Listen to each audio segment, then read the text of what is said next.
Oh, there they are.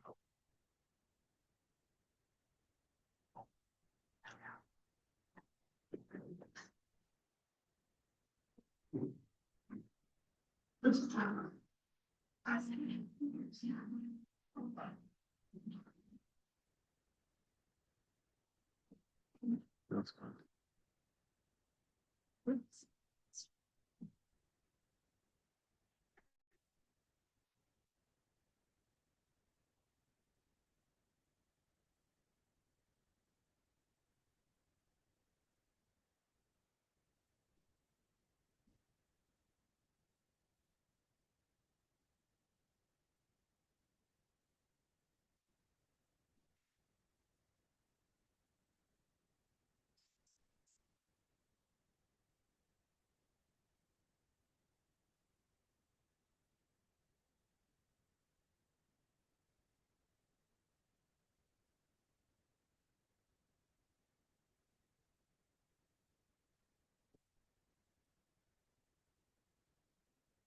Oh, it's big picture. Privacy want, yeah.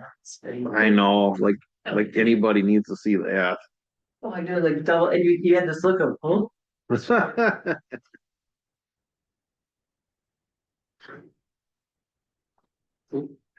This condo, same as this. did you want to save this seat too? No, no, See, I it's just teasing. just think it would be good.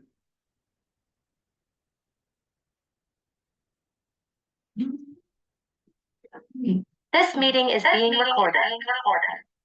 Oh, please have them. Yeah, nothing. Very good, sir. Very good.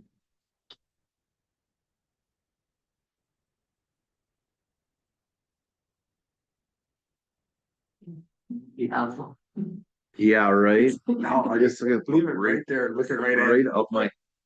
I'm not telling you it's Oh no, it's just volume. We're good. Fine. All right.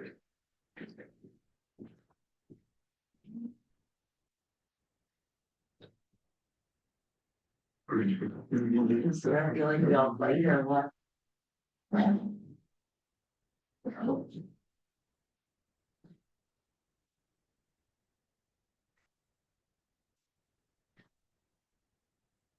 527 on this. 528 on this block. Oh, hello. I am so sorry. We're so messy. No, I didn't. Absent and present. Like, oh, what happened to the wrong? I tried doing clerk, but I was the first one. Whoops, I'm doing it. Like, oh, I'm the first one here. So then I'm like, oh, wait a second. It's reversed. So I'll scribble it out. Like, Christine.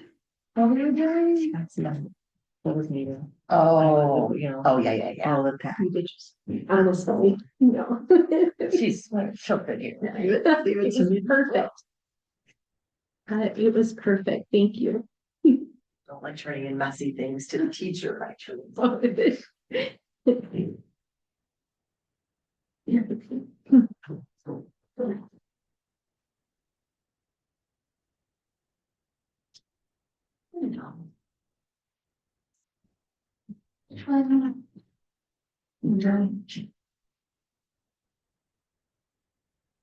Join the meeting.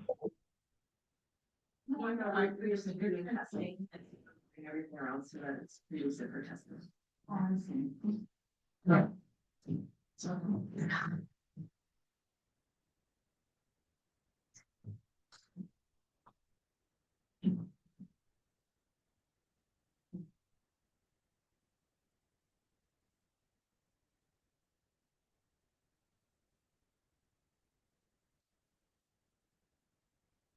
So quiet.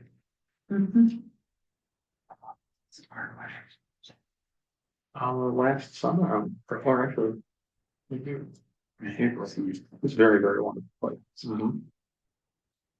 Yeah, it's one of my favorite spots. It's like feels like it's the center of the Rocky. You can just get so many cool spots hiking from there. Wonderful. I'm not active enough to really, but I mean, I've done like smile. 5 mile hikes, stuff like that. Nothing like super intense. I went out for 3 days with my friend. All right. 6 years ago. Yes. All right, it's 5:30, April 9th, and I call this meeting of the Policy Review Committee to order. And the first order of business happens to be Neola Policy 2240, the summer or interim session school, which had been discussed fairly at length at our Ed Services Committee yesterday. And this is, I don't know if this is a recommendation from the committee. There's certainly a recommendation from administration to make these particular changes to this policy that wasn't quite, if I'm not mistaken, wasn't even there before. Did anybody have any concerns or questions with the language on this particular policy so far? Committee. Just seeking to understand is it said the resident students of the WUSD and other students as the board may admit. Is summer school open to parochial school students who want to take enrichment classes? Yes. Thank you.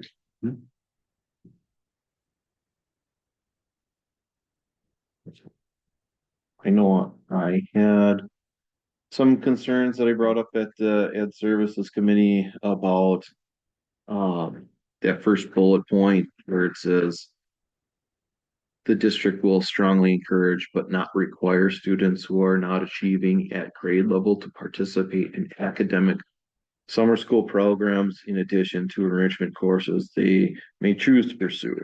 I felt that it would be more advantageous and perhaps a little more flexible to strike the words but not required. That would leave the option for strongly encourage, yet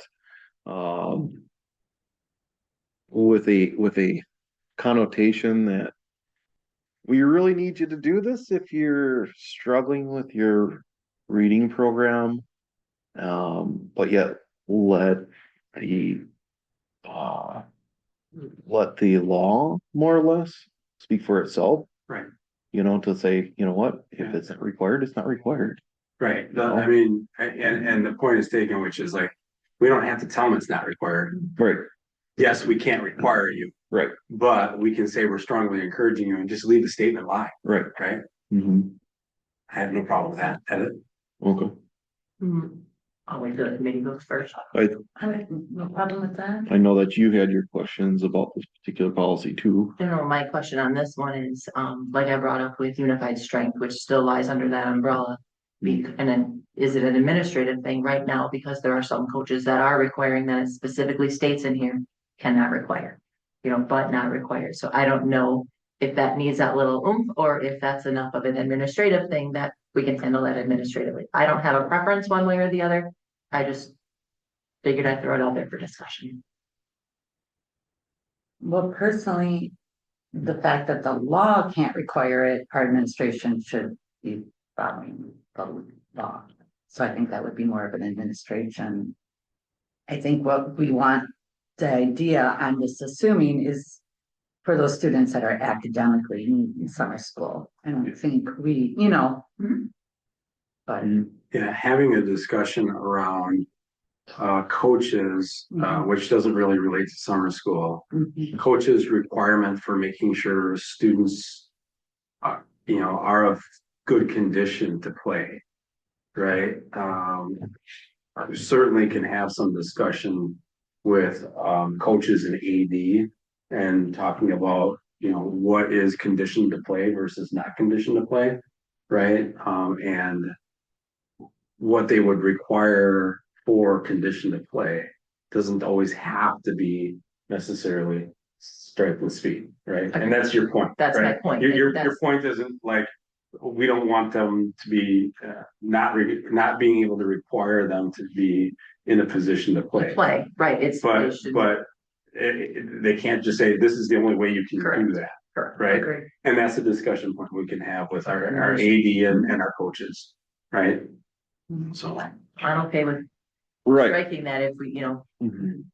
Yeah, and I think the point was brought up also where you still have a choice, if you choose not to participate. Well, then there's potentially other consequences, and that's still a choice. Yeah, exactly. And honestly, the idea that, it's not just idea, but the law giving parents the strength in that discussion to say, like, you can talk about conditioning, but you can't force them to go to summer school. Right. And, that is the law, right? You can't force them to go to summer school.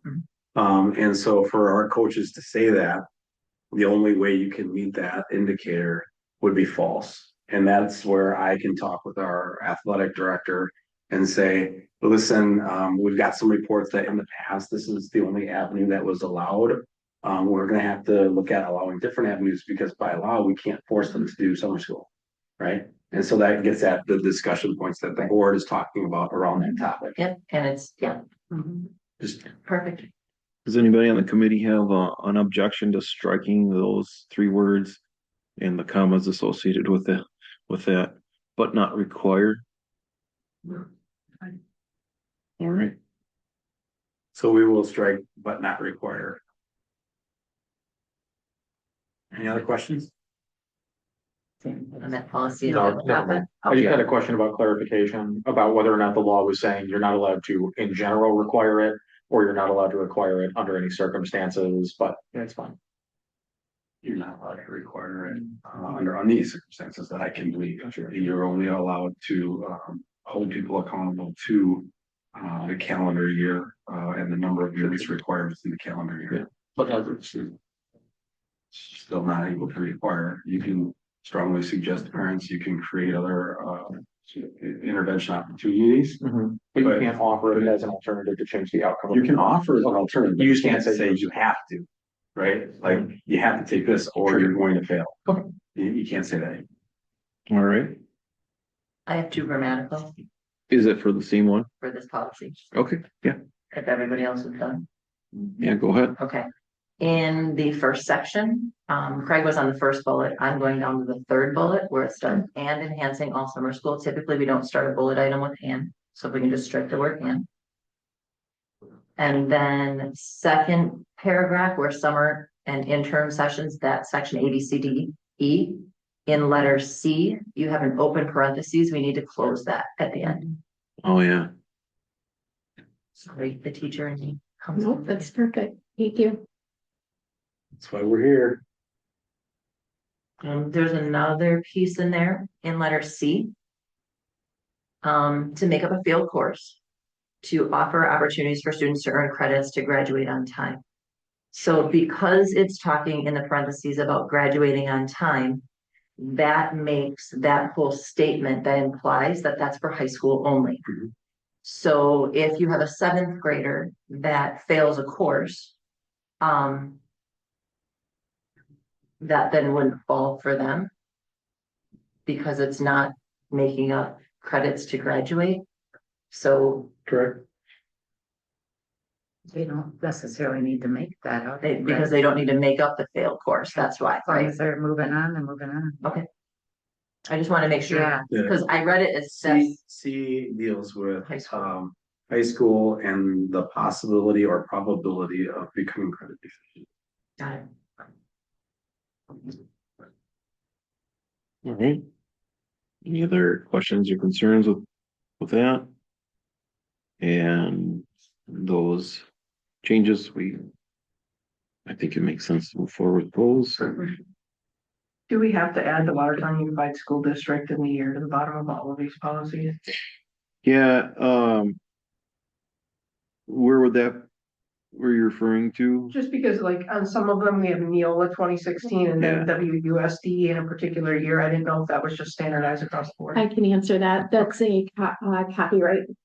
So not all of them. So if we're taking just the Neola policy straight, we just leave the Neola copyright, but because we're actually adding to this, we should probably put the Watertown copyright on. Really? Thank you. And if we pull in a policy verbiage from our current policies, we would also put the copyright in. So thank you for pointing it out. Can I ask a follow-up to that? Just because I'm not a member of policy, so I don't know. In our current policy handbook, it has the year that it's been revised. Mhm. Will that happen with this too? I mean, obviously, they're all going in right now, but then in subsequent Yes, have things. revisions in subsequent years. Thank you. I mean, the dates will be on there. The Yeah, dates are in subsequent currently- years, right? That brings us to LRB. We're surrounding Neola policy 5411, the third grade promotion and retention for at-risk students. And I know that Lori had some concerns specific to this particular policy. Mhm. Did you care to share those? Well, maybe we'll just hit bullet at a time. Sure. Just reading. When I have it written down. When I asked the question about when we were speaking of the intensive summer reading program, this was more of a curiosity. It probably would have fit in yesterday, but something that came to my brain. This morning, my question was that, will that be a specific class? Or will this just be incorporated in our typical summer school programs that are already offered, right? Like, I know there's been changes done to our summer school classes, but. A good question. It's funny because I actually went and looked at the FAQ on DPI to see if it had been updated, and I uploaded the FAQ on like March 30th, and they updated the FAQ on April 1st. So the FAQ went from 24 questions to 49 questions. So they've clearly gotten some additional questions about all of this. Initially, I would tell you that I would like it to be a summer school course during our summer school offering time, and that I have some very initial thoughts about how I would like to set it up and what I'd like it to look like. The additional 25 FAQ answered questions help sort of talk about, in-law intensive summer programming isn't defined, but what you might do to support that. Like, I could see, and don't hold me to this because I've had no conversations with anyone, I could see us offering a course where we pre-register students qualify into it, where we have a highly qualified teacher. It's very clear that you need to have a licensed teacher. And we'll need to teach at least third grade. And I would I read love that. to see us do something like a very specific intervention program for what their deficit skill is. Like right now, we have summer reading for kids who are below grade level, but it is not quite that precise. And so I could see us doing work to pre-register students who would be qualified for that. And so it's just hardwired right into their program. That's my kind of initial thought to that, Lori. Yeah. And the more we can do to really look at what their deficit skill is and really intensify the instruction there and have the right materials for those kids, I think obviously that will be better for them. So that would be my initial answer to that question, but we would like some kind of plan that. Perfect. Yeah. Perfect. We don't need to get off. I don't want to get off of policy. No, It was just, I know we've been talking about it and it's a lot happening right now, so I just wanted to kind of point that out. My other question, I'm just gonna kind of go, I'm not gonna go word for word, I'm just gonna, because I want to look at the policy. Hold on, let me get on the other side. When you look at the question that I had regarding the paragraph. Where is it now? Sorry, thank you. The WSD, blah, blah, blah, I don't need to read through it. My question was, when reading proficiency, obviously, that is what we're looking at. I don't question that. I was wondering what the social and emotional development has to do. I know that plays in, but I just didn't know if it was very clear and how that, because you don't really see that as a determining factor. So I don't know if this is all of those together, the reading proficiency, social emotional development. Obviously, if they don't have reading proficiency, where would a social and emotional development change that need? Yeah, it's a super question and something that comes up often when we're like making these retention decisions. And I thought it would be best to illustrate it with sort of like an example. So if I have two students, student A and student B, and student A is in third grade and, you know, has a slight deficiency in reading, and has great friends in that classroom, and his birth date is in October. So is already one of the older students in the classroom. What would the social emotional impact on holding that child back so that that child would see that his or her friends were all in fourth grade the following year and they were still in third grade? What would be the social emotional like impact of that on that child versus child B, who maybe just moved to the district and has a lot of really great friends who happen to be in second grade because they're in the neighborhood, and birthday is August 31st, so is already the youngest student in their classroom. And we know from their educational history that they missed a year of school because they were out because they had cancer treatment. That would have a very different social emotional impact on that child by having that child like repeat third grade. And so that when they say like take a holistic picture, and what would be in the best student's best interest, I think like all of those factors kind of play a role in there when we're trying to make those sorts of decisions. And so that's the kind of what they're trying to get at with that. Okay, I guess, and part of this is I don't need to know all the ins and outs, but I guess where I'm confused is I'm at 20. The idea is that we want to intervene, right? So I know there's interventions that will be ideal. Get those interventions in and get that student. But what I don't want to see happen is us continue to allow these kids to advance. And I'm assuming there's going to be minimal, if ever, retention. And jump in, anybody, because I'm not for necessarily retaining the student in third grade. I can appreciate like all that, but if, for instance, their friends are moving up and you don't move, and you do move them up, how are we going to be sure that they're going to get to grade level?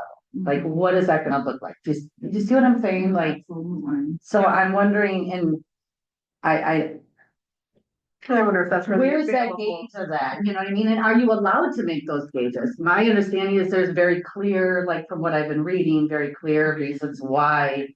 I mean, if they are really low on that test and they're really behind, would their friends be a reason to push them ahead? I'm not trying to be the devil's advocate, but I'm like trying to Yeah, And you're right, you know, clear I guess I would forward, I right? would piggyback off of that though, too, in the sense that we talk about the social emotional impact among their peers if that child were to have to repeat. However, what's the social emotional impact with a child that is illiterate by the time they're a freshman in high school? Or can't even, we just keep passing them along through. We're not helping them in that process. To me, there's, we're so eager to look at the immediate ramifications of a social emotional impact that we're overlooking the long-term ramifications of the social emotional impact. Just no, my I absolutely appreciate that. And I think pre-Act 20, I almost called it Act 10, Jared, and rub it off on me. Pre-Act 20, we put many, many, many things in place so that we were trying to intervene on those areas that they're below grade level in. We would rely on what the educational research says about the impacts of retention. And there are certainly situations and cases where that makes sense. To your point, if we have a student who is essentially illiterate as a freshman, they would likely have an IEP at that point, and have individualized education plan as a result of that. A lot of times retention in some cases looks very favorable at first, and it's the long-term implications that research will show is more challenging. Like especially when they're young. If we have a student who say we want to say repeat kindergarten or something like that. Initially, a student would likely look very successful in the next year of kindergarten. It's the long-term ramifications actually that research will tell you that is the more challenging piece to that. So I appreciate your point. These are big decisions. Yeah. They're not anything that we would want to enter into lightly. And there's a lot of factors that we can't control. And I've often joked, I wish I had a crystal ball, right? Yeah, and don't make, I don't mean to sound dismissive, but the academic studies seem to be stacked against some of the things that you're mentioning, in the sense that we have 30% of our students that are below proficiency, and below basic. So if we really have things figured out academically, I don't know if I trust that those sources that you're talking about. I mean, we're so far behind the 8 ball. If we keep doing the same things, we're not going to see any improvements, in my opinion. I'm skeptical of that. So, Sam?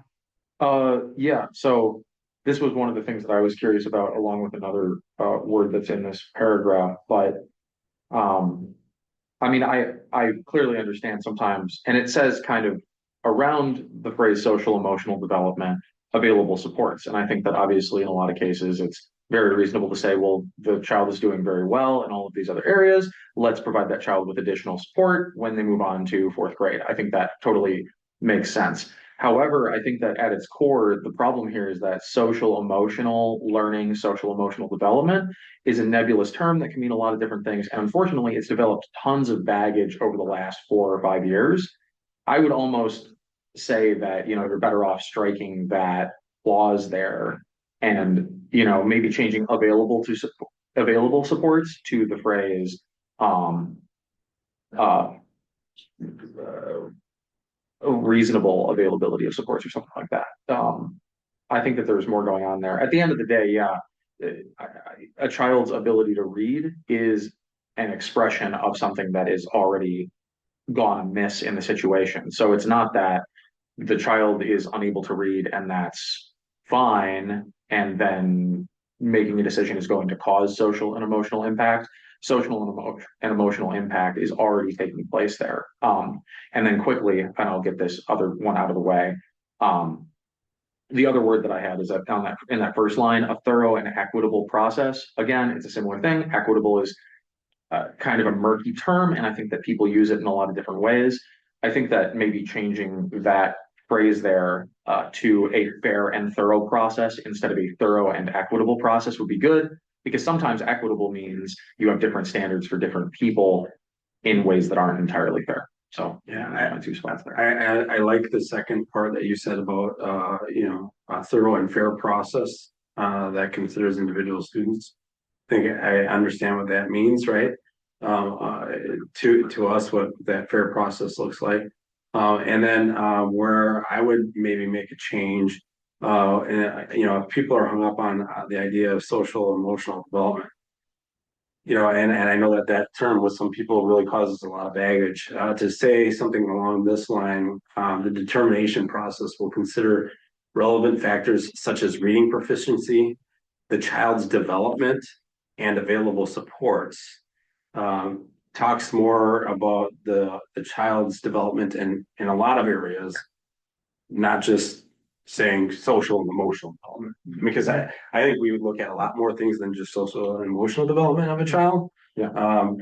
And I think it gives us a broader view of all the supports needed for that child. Maybe long-term development, if you want to say. Or long-term development, long-term development.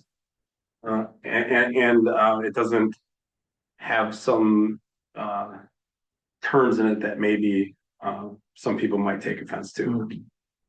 Well, and I'm not offended by social and emotional. I just think it's very feelings, and what I may think is a social emotional development, this person over here may think they're just a crybaby. You know what I'm saying? Like, so I think that it can be very easy to Yeah. feelings attached to it, which we have to have feelings. I know you have feelings, don't get me wrong. Functioning. Absolutely, absolutely, but you know, Yeah. Charity. I think my question is there some kind of rubric that folks look at when it comes to this? Are there any parts of these that are weighted? In that decision-making process, and who is making it? Is it a curriculum instruction person? Is it a teacher? Is it a district administrator? That kind of helps me understand, who's the subject matter expert. Yeah. We have in the past, we use something called a life retention scale, and it's just like a questionnaire, if you will, and it has reflected in it some of the more longitudinal surveys, like about the child, and then it gives you like, this is a great idea, this is a terrible idea. And so we don't go solely on what that says, and it's usually a team of people involved.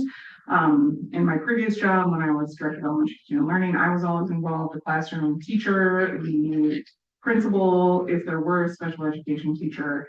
I will tell you, generally speaking, on the life retention scale, if the student has an IEP, it's generally considered not a good idea to retain a child. But that gives us sort of a kind of a place to start to have a discussion with it. And so these are definitely, and the parents too, I should be super clear, would always include the parent in that discussion as well. So they're always a team. So primarily objective with some subjective thrown in by those who know the students best in the classroom environment. Okay, thank you. Often have a school site there. Absolutely. Yeah. So we had a couple of revisions put on the table. How do we feel about those? I support those revisions. Cherry? Okay. So if I can reiterate, we said a thorough and fair process instead of a thorough and equitable process. And in the last sentence that's bolded in that paragraph, we're going to talk about the determination process. We'll consider relevant factors such as reading proficiency and the long-term students' long-term development and available supports. I think that's what we said, right?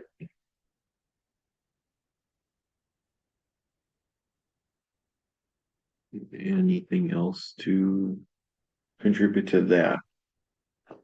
I think we should strike the word equitable from A where it says equitable process and just say process.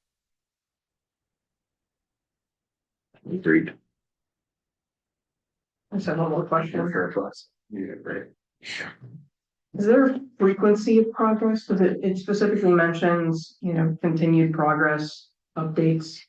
Is that a quarterly? Is that a monthly, depending on the child? Where are you at with that one? Is that like in fourth grade? It was. I gotta do a quick read and see exactly where, but then it started. When a student has a reading plan, we do weekly progress monitoring. Perfect. Okay, it was in subsection B on page 2 near the top. It just says all relevant and available data demonstrating students' response or progress. So just didn't know the frequency of what that looked like. So it's not going to be a gotcha as it gets closer to the end. No. We do weekly progress monitoring, recruiting student who has a reading plan. So yeah, I agree. Jared, where did you say that equitable process was? You said A? Yeah, it's in, yeah. We're changing equitable to fair in that one. Right.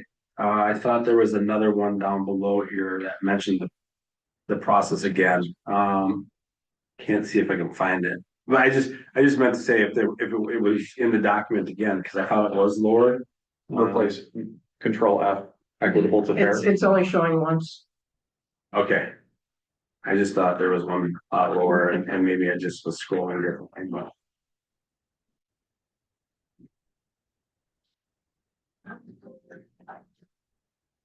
Anyway, just the idea is if we're gonna replace it, we need to replace it throughout the whole document, and I don't think we should just necessarily sit here and reread the whole document again. I just thought there was one lower down. Yeah, I'm not seeing it. Okay. So. All right, any additional questions regarding policy 5411? Hearing none.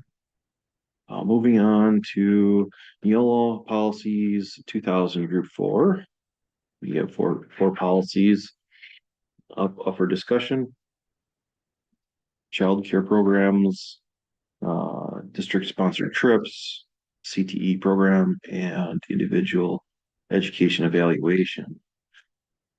Of this group, did anybody have any questions or concerns?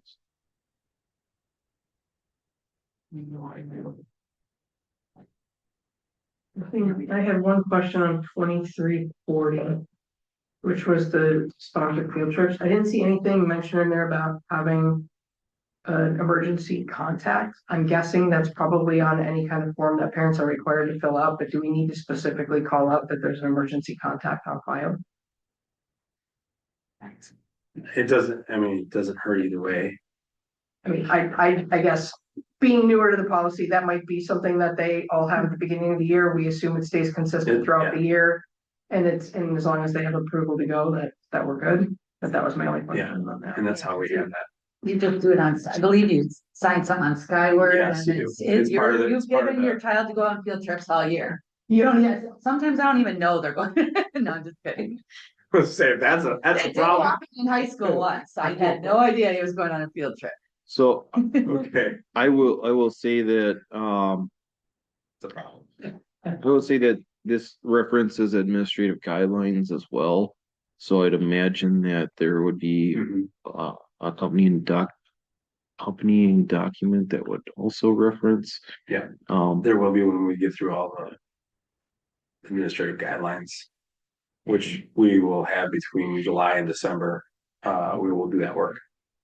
But I do know that there was a question from the field about independent educational evaluations and, how does this happen and what do we do? And Sarah, will you just kind of go over what that is? And So once a comprehensive evaluation is done, it is done with a team and it is again very comprehensive. We ask for a variety of things that might be needing some support for students. From OTs to PT to speech to cognitive delays, psychs are on board. When we do that comprehensive evaluation, if a student qualifies, then they would receive an IEP for that would meet their needs. If they do not qualify, through that comprehensive evaluation, of course, they still are monitored by the regular education staff, and if they need interventions at some point down the line, of course, that is still occurring. An IEE is a request by a parent or a guardian if they do not agree with the evaluation outcome. And while I have been here, we have not had any requests for an IEE. What I will say is that there has been a little bit of talk from parochial school parents when a child does not qualify for special education services through that comprehensive evaluation. There have only been 2 where they have mentioned, well, maybe I'll ask for an IEE. And after they have talked with their parochial school, they have not gone that route. okay. Thank you. I did have a couple on policy 2421 career and tech ed. Second set of bullets there. It says the board shall provide a career and tech ed education or tech ed program, which shall include. And when I see the word shall, I think that's kind of synonymous with the word must.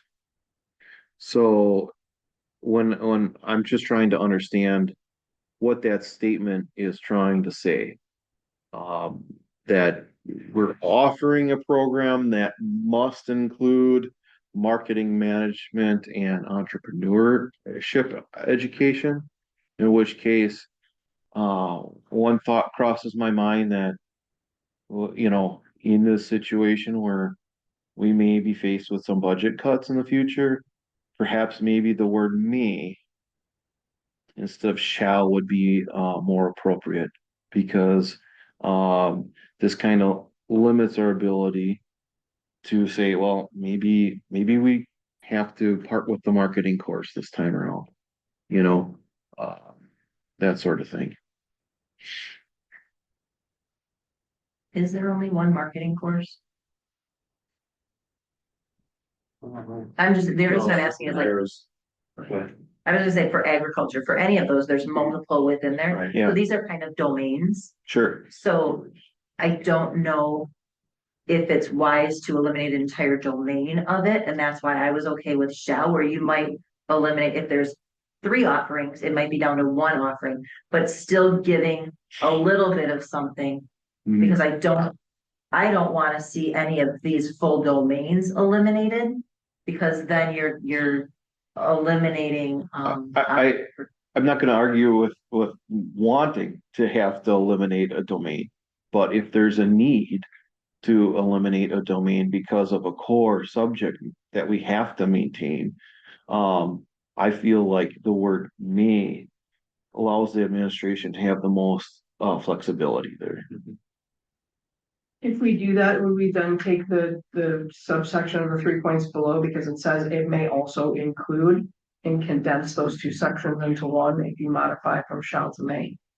Perhaps, yeah. can do it either way.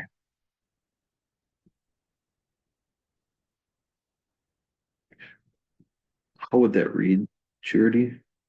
Well, it just says, I mean, in the first part, it's saying it which shall include, the second part says may also include, so if we're going with may in the first subsection of bullet points, we would essentially take those A, B, and C integration with early college credit, those 3 bullet points, and just move them up and make them sub bullets G, H, and I. Because Gotcha. we're saying may for Yep. all of them at that point. See what I'm saying, Diana? I mean, I do. Yeah. I also. Again, I wouldn't want to eliminate a full pathway, I'll call it a pathway, yeah, whereas, I'll just make up some numbers. In ag, if there's 8 classes, those might be reduced to 6. In, family and consumer sciences, there might be 5, that might be reduced to 3. Marketing, management, whatever, might have 4, that might be reduced to 1.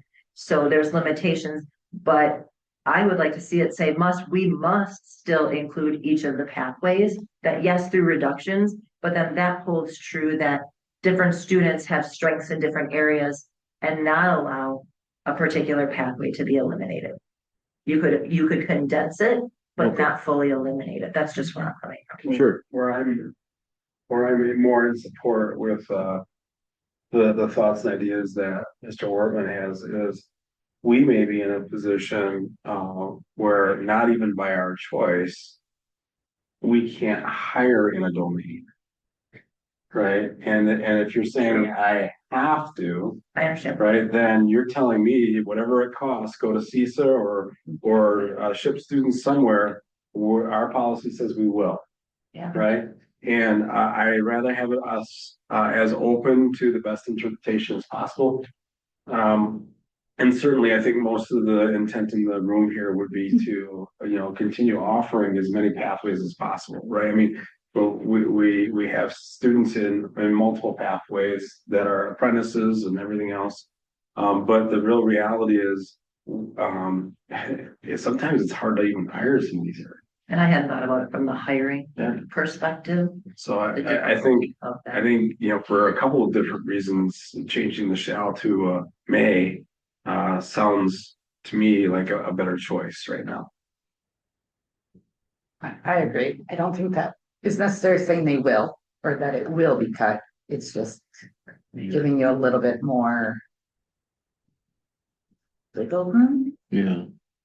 Sam? I was also gonna ask, so what happens if, say there's 10 ag classes and 0 students sign up for all 10 ag classes? Does that mean that you're required to at least keep one of those positions open in spite of the fact that there's no enrollment, even if there's no enrollment for 5 years? Right. I mean, at a certain point, yeah, it just seems like you need to have availability. And I mean, I rate technical education for classes very, very highly, as far as what we should be providing, but Yeah, let's do, common sense.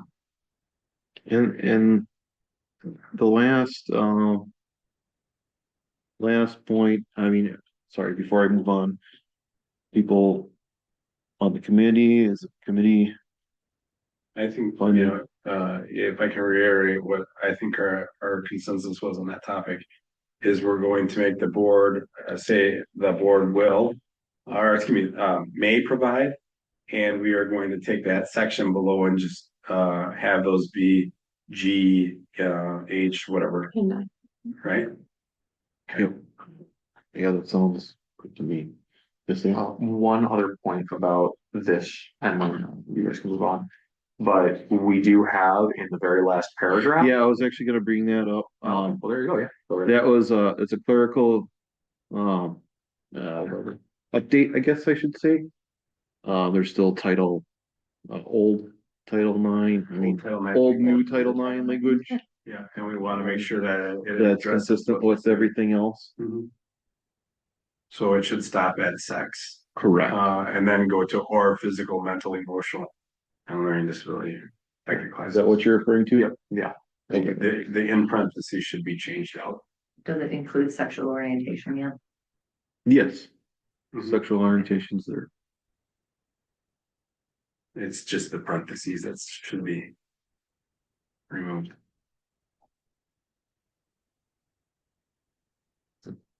All right. And, all right.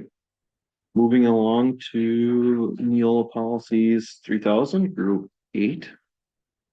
We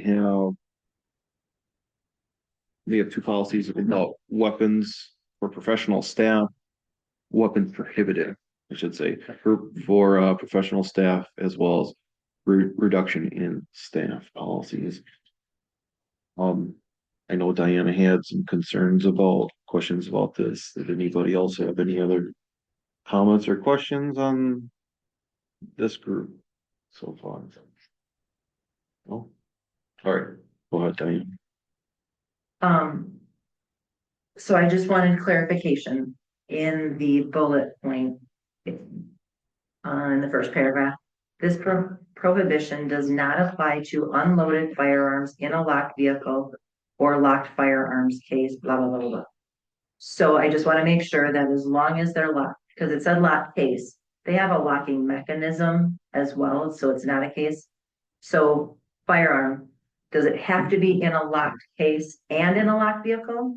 Or empty firearm locked in a vehicle is okay? Not okay. Okay, And the rationale behind that is because, for, purposes of our law enforcement. Mhm. They would like to see that that's in a locked case, right? And that's Just fine. have a locking mechanism on, say, the trigger and be uncased. so the way the locking method, like there's a cable In other locking words, method. yeah. Yeah, so that's where I'm just wondering, is that feasible? Because as a concealed carry owner, it's open, there's no ammunition in the chamber, it's actually wide open and the case goes through and locked. Yeah. It has to be a case, so I just want to make sure Locked case, Locked locked vehicle, case and locked vehicle.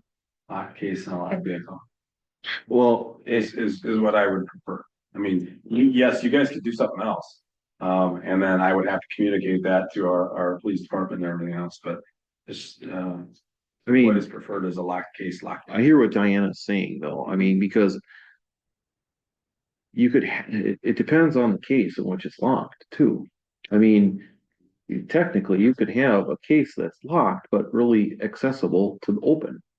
Well, and typically Yeah. with the mechanism I'm talking about, the cable, it's in the It goes, console, the ammunition has to be stored separately. I mean, that's all part of the conceal and carry law. Right. So it's totally separate in there. I just want to make sure that there's clarification there, Yep. because there are many that store theirs Right, yeah. in that way, and a vehicle on within, what is it, 1,000 feet of school premises, that's illegal. Although many people carry it that way, that then is illegal with that, Right. so I don't want. Right. You know, if we're talking about technicalities, right? All school premises is, Illegal. right? Right.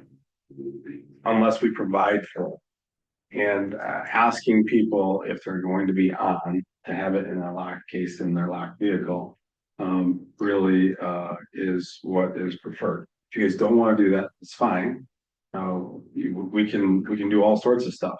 Oh, no, but I'm following what Diana's trying to say, is that perhaps maybe, and maybe I'm wrong. But perhaps maybe a trigger lock and or a chamber lock makes more sense to secure that weapon in a vehicle.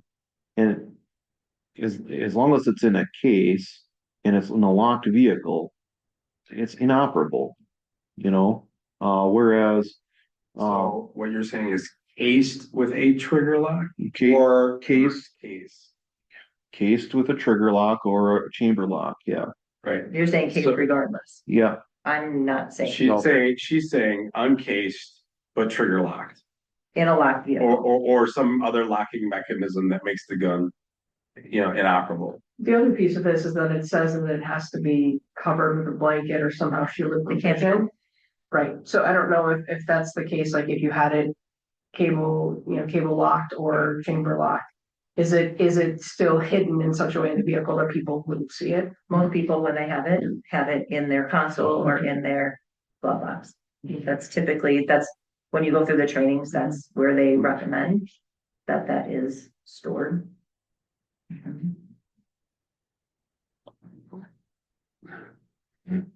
So you're looking for a preference at this point? I've shared our preference. You Okay. tell me if you want something different. Honestly, if that's the preference of the district, I'm I'm neutral on that. So, I mean, as a gun owner and user, yeah, I really don't care either way. Yeah. I just want to know how I can do it, sure. right? And really it's up to you guys to tell me how you want to do it. I know that in discussions with not only other educators, but also police and enforcement, doing whatever we can to make sure that it doesn't seem like because if you have a gun, sitting there, even if it's covered with a blanket, right? And you're driving and the blanket moves, right? People aren't going to necessarily know that there's a trigger lock on that, but they see the barrel, right? And that's going to cause unnecessary discussions, pulling kids from a class by looking at their license plate, having the police have to talk to the owner about getting in the vehicle, searching the vehicle, all those things. When if it was in a case and covered and the case was showing, it's a whole different discussion point, Okay. right? I just want us to be careful about like how does that happen from a managerial standpoint, not necessarily a permission standpoint about what you can do to secure your and be safe and still allow it to be on. Okay. So those are the small things that I think about when it comes to that, and undue harm that the child may have to go through when they're wondering why is this officer here talking about my gun in the back, right? So just want us to think about those things. This Sorry, this is policy a is more staff. for staff. Right, this is staff, but even a staff member, you're right, there's not a reason for the students unless they're in shooting sports. Well, kind of thing. You're not allowed. Well, and they're parked on the school Right. property, so Right. if it gets out that someone has a gun in the car. Right, that's what I'm I saying. mean, you just say that and that's gonna cause panic. Exactly. So we're trying to not cause panic, but allow staff members in this instance a way to Be responsible. be responsible with their gun ownership. State law says that you're not allowed to have a loaded gun on the property. Not a loaded gun, right? Yeah, period. Right. These are unloaded, cased, locked case in a locked vehicle is what we're asking if you're going to do it as a staff member. Does the glove box in a locked position count as a secondary casing if the car is locked and the glove box is locked? That's a very I would say question, yes. That would count as a locked but case. Just curious.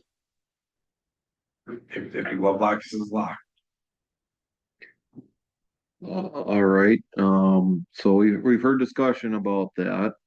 Where does the committee stand on any changes to that statement? And I can withdraw, I mean, given the explanations Explanation. and things, I just brought it up as a discussion point Sure. and, my follow-up was going to be making sure that we communicate that that's, somehow with the community, just it had the locked box situation, just so that there isn't the misunderstanding that then gets blown. But I understand the whole blanket if it I totally understand and agree with all of that. I just wanted that point of clarification. I would say, would it be more of an accurate statement to say that, in a locked vehicle, I mean, it says or a locked firearms case, but also say in a locked vehicle, locked firearms case, and in a, well, actually, how do I say this?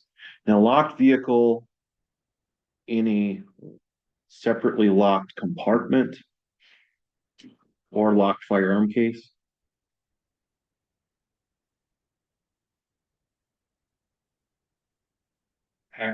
Yeah, I can go either way, because if the compartment is locked, I would consider that a locked case.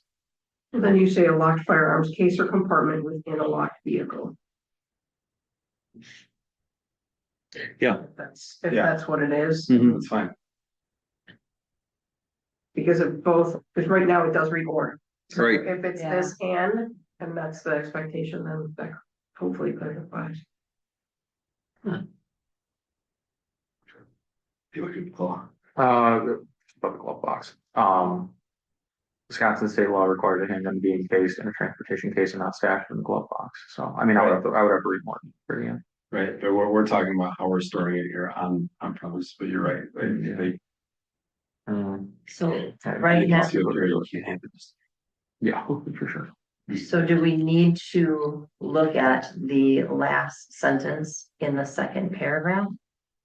Particularly in the parentheses, i.e. the cases in the vehicle or trunk, or if not possible, covered with a blanket or in some fashion shielded from vision. So this is suggesting that you cover it with a blanket. So if we're saying, that's where I'm, I mean, probably what would be more accurate would be something to the effect of out of eyesight. well, right now, if we're saying it has to be in a case, then it's not, then we have to get rid of the word or, we have to get rid of covered by a blanket. We have to get rid of shielded from vision. It has to be in a case. If that's what we're saying, then we need to be consistent with our language in it. Because right now it's not. Right now it's consistent with the or. It could be in a locked vehicle or a locked case. And if it's in a locked vehicle, then shielding with a blanket and out of sight is okay. Do you see why I brought up the discussion point? All right, so what's the suggestion? Well, I heard the committee say that they wanted a case. So then the first sentence of that, this prohibition does not apply to unloaded firearms in a locked vehicle within a locked firearms case. It has to be both locked vehicle and locked case. So locked vehicle and locked firearm case. Well, yeah, we're just gonna have to change all of this because the way it is, if you have your unloaded weapon and your ammunition separate in the eyes of conceal and carry, that's safe. Right. And so what we're saying is that's not good enough here. And so why are we even speaking about separately stored ammunition? So let me go back to the root again. The root is, the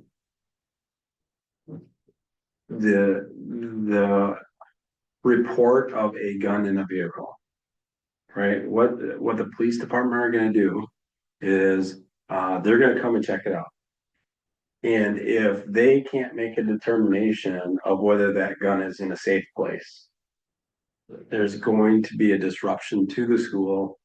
We're removing a staff member, talking through those things, having to go into the vehicle, and all that stuff, which is gonna cause commotion and disruption in the learning environment.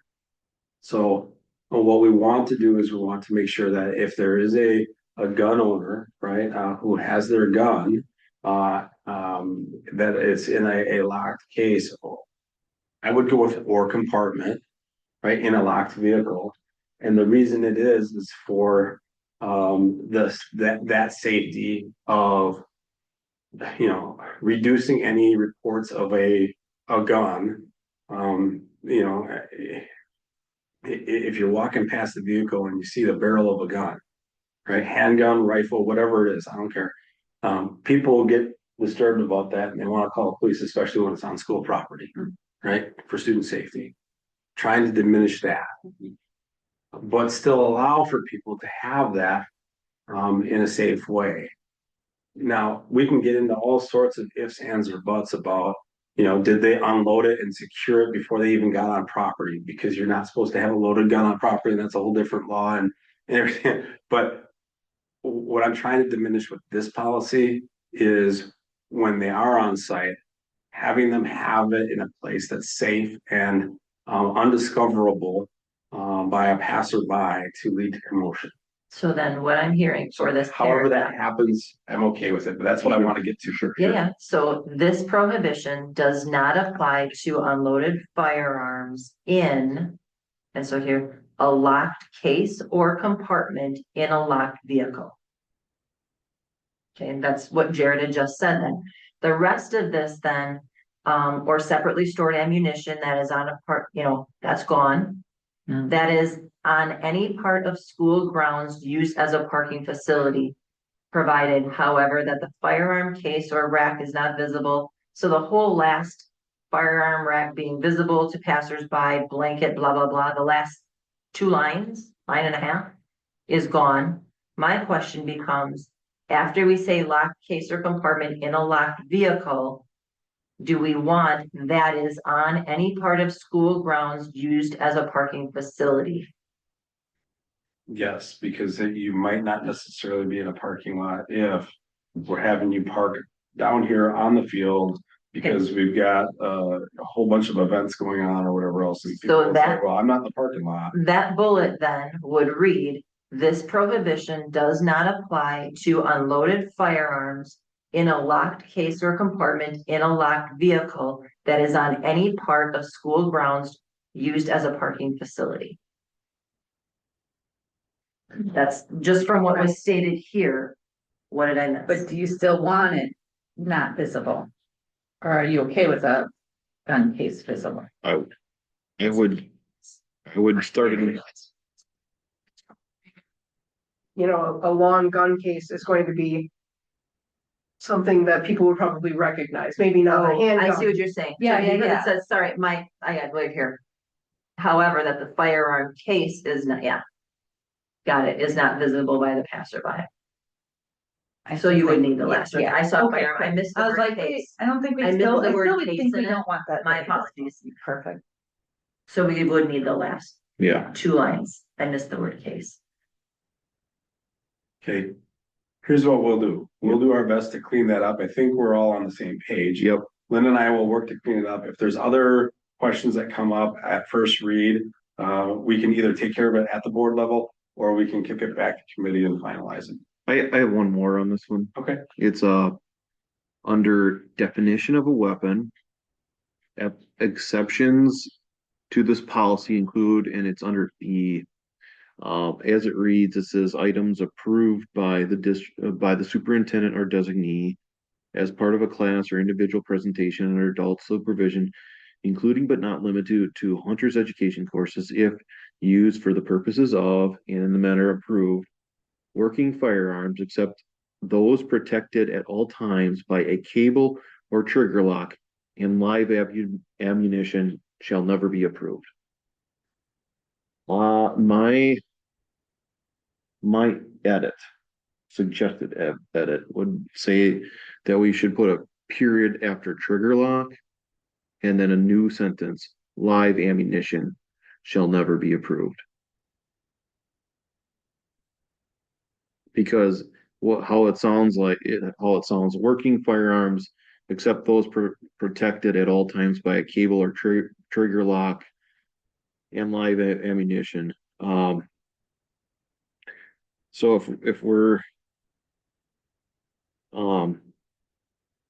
We really don't want live ammunition on site at all. I think that's the gist of this. When it comes to the purposes of a class, when you're showing, you know, like hunters education, you're gonna use dummy rounds for loading and unloading that weapon. You're never going to want live ammunition anywhere near that weapon. And in this particular case, it seems to suggest that live ammunition may be okay with a cable or trigger lock. I don't know. I just didn't like the way that it was Do you phrased. have any on-site shooting sports or offer any hunter safety? We do have shooting sports. Sometimes hunter safety too, but he's right in relation to the hunter safety, but shooting sports, we certainly have live ammunition. That's what they're supposed to be using, right? And so that's where I'm thinking about what you're saying, Craig, because we do have to, and that's where this item is approved by superintendent or their designee, making sure that our system that allows for shooting sports allows for things like live ammunition if need be. Does that become a separate point then, because it's not necessarily a class or individual presentation? I mean, we talk about hunter safety there, but because it's an extracurricular, do we do an exception for shooting sport extracurricular and use different language around live ammunition than we do in bullet B? Is hunter safety a class? Boater safety is a class. Snowmobile safety is a class. Is hunter safety, does it fall under that? I don't know. I believe you can do hunter safety through our FFA courses at the middle school, and at the high school. As part of, you would get credit for it. I don't think hunter, I know they do snowmobile. I think they do it, I think you do it through the club, not through a class. Yeah, that I'm not sure of. They do it through club. Yeah. They have what sharpshooting classes here or sharpshooting clubs here, or how does that work? No, Shooting clubs. so. Is it like trap and It's skeet? trap and skeet. Okay. So here's what we're gonna do.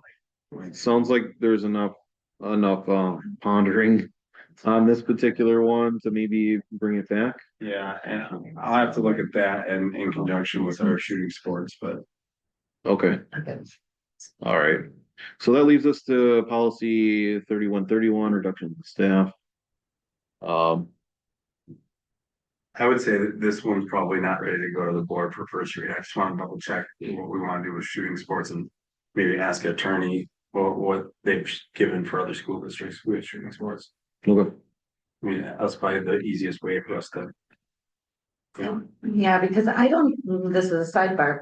I mean, when my son did hunter safety, he shot a gun. Rounds. So it does go with the 22s and you it's can hard. go out and go through the safety and actually shoot, but maybe it's not a requirement, so maybe. No, but yeah, that's why I'm asking if it's a class. Yeah, then That's different than if it's a club, Mm-hmm. So then, We're getting harder and harder to find a class because DNR wants to do it through their web, Mm-hmm. web class. right, but if it is a class, then it does need live ammunition, it does need a working. That's It does need, And even if you do the online, I think you still need to do on hand. but I don't think they do it. The part where you need the live rounds, Yeah, they wouldn't do on site. okay. That would then be at Milford Hills. at the Conservation Water Club or Conservation Club. So Yeah. then we could be okay with that. Right. I will remind you, it's still considered. It's still. It's an extension of the It's an extension classroom. Yeah. Yeah, it's still our teacher that would be, Okay, okay. All right. So I think we've done enough where I can just ask that question around that, for our shooting skills, but otherwise, anything else you guys have for this one? I don't. So, action on this one is then just to consult with our attorney on shooting sports.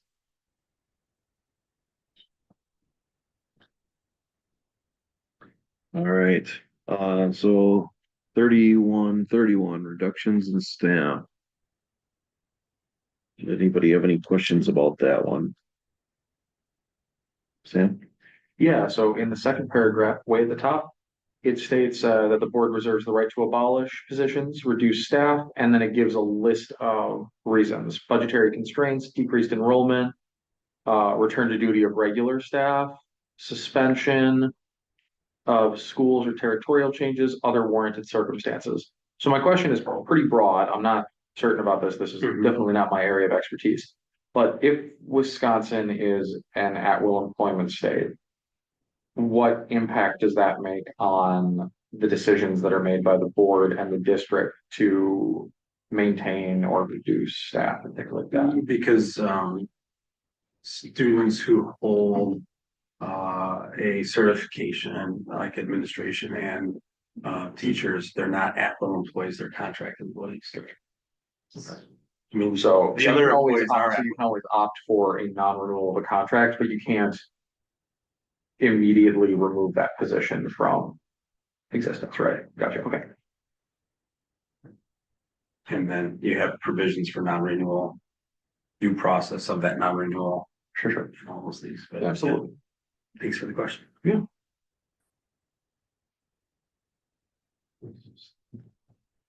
Yeah, I had a question, but I don't remember where it applied. So does this particular, I guess my question was somewhat similar to Sam's in the sense that does this give the administration broad enough authority to make a That's, I would say yes, and that's Okay. why we used our existing language. You can see that that's that language that's highlighted there. sure, That's our existing language, and it's one of the more broad languages that a school district in Wisconsin really has, and that language was in place before I got here. But utilizing the Neola constructed responses to A through D and so on would limit our authority. Our authority is very broad, as you can see through if you read through that area. okay. Any other questions on 3131? Hearing none.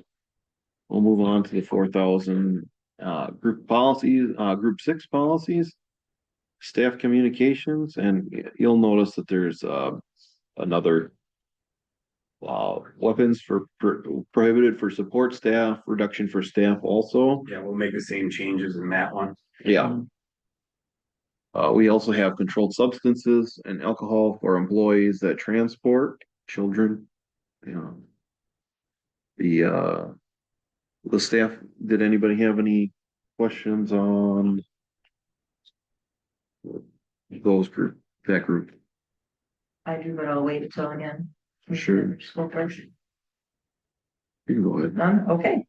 Let's start with 4112, board staff communications. I found where it says.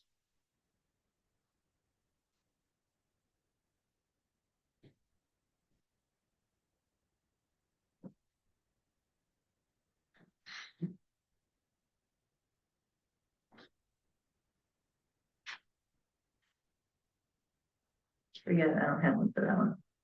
4162. Or 116. Isn't that it? The controlled. Yeah, yeah. So for this one. Controlled page- substances. Controlled substances and alcohol policy for employees transporting students. Okay. So page 2. Letter E. So on this one, it says the term driver means all CDL drivers and holders and regular and substitute bus drivers, blah, blah, blah, blah, blah. We removed that at the beginning. It was a strike. On page 1 under covered employees. So that would be the second big bullet. So just for consistency's sake, we should strike and regular. And No, substitute we should unstrike. We or missed unstrike. it. We missed it above. Sorry, When we started talking through this, we had struck it first, and then was where we're talking with Margaret, a little bit more about, these definitions down here and are we okay with those things and does she have anything from HR or, and then we were, reading down below and I'm like, wait a minute. The idea was we don't have any bus drivers because we contract. Mhm. And I was like, oh, no, wait a minute. We do have a bus driver. It's our FFA teacher who has a CDL who drives the bus sometimes.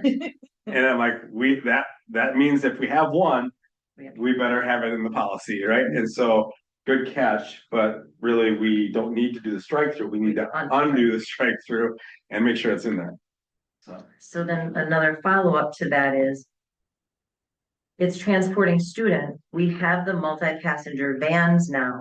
Mhm. That does not require a CDL. That's correct. But that's still transporting students. Right. So then it would be more encompassing of just the FFA teacher, because now you have No, that part of it. that, right, That but part, the, but this is for all when transporting students, got it. right? The other question, I don't know if this applies here, it just came up as I was reviewing these the other day, is, so we're transporting students, we're thinking by bus or by car. What about those that go by flight? We're talking about This is just where the our staff are in driving part? control of the vehicle. Okay, I just wanted to make sure. When we're in control of the vehicle. So, Okay. yeah, I would say in flight, if we had a reason for our Aviation students to program go or in, something? an aviation program with our teachers who Well, I'm persons. thinking about our athletic teams that travel, I'm thinking about our field trips that travel, if this was covered with that. These are with people who are in control of physically vehicles that we employ, Okay, but we don't have an aviation program or anything like that. So I'm good then. if we did, I would say yes. That's a good idea.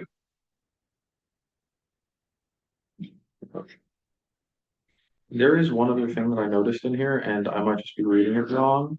But it looks like under definitions, under item A, the second sentence, it defines alcohol, and then the second sentence doesn't actually seem to be about the definition of alcohol. It seems to be about the definition of like blood alcohol content or something like that.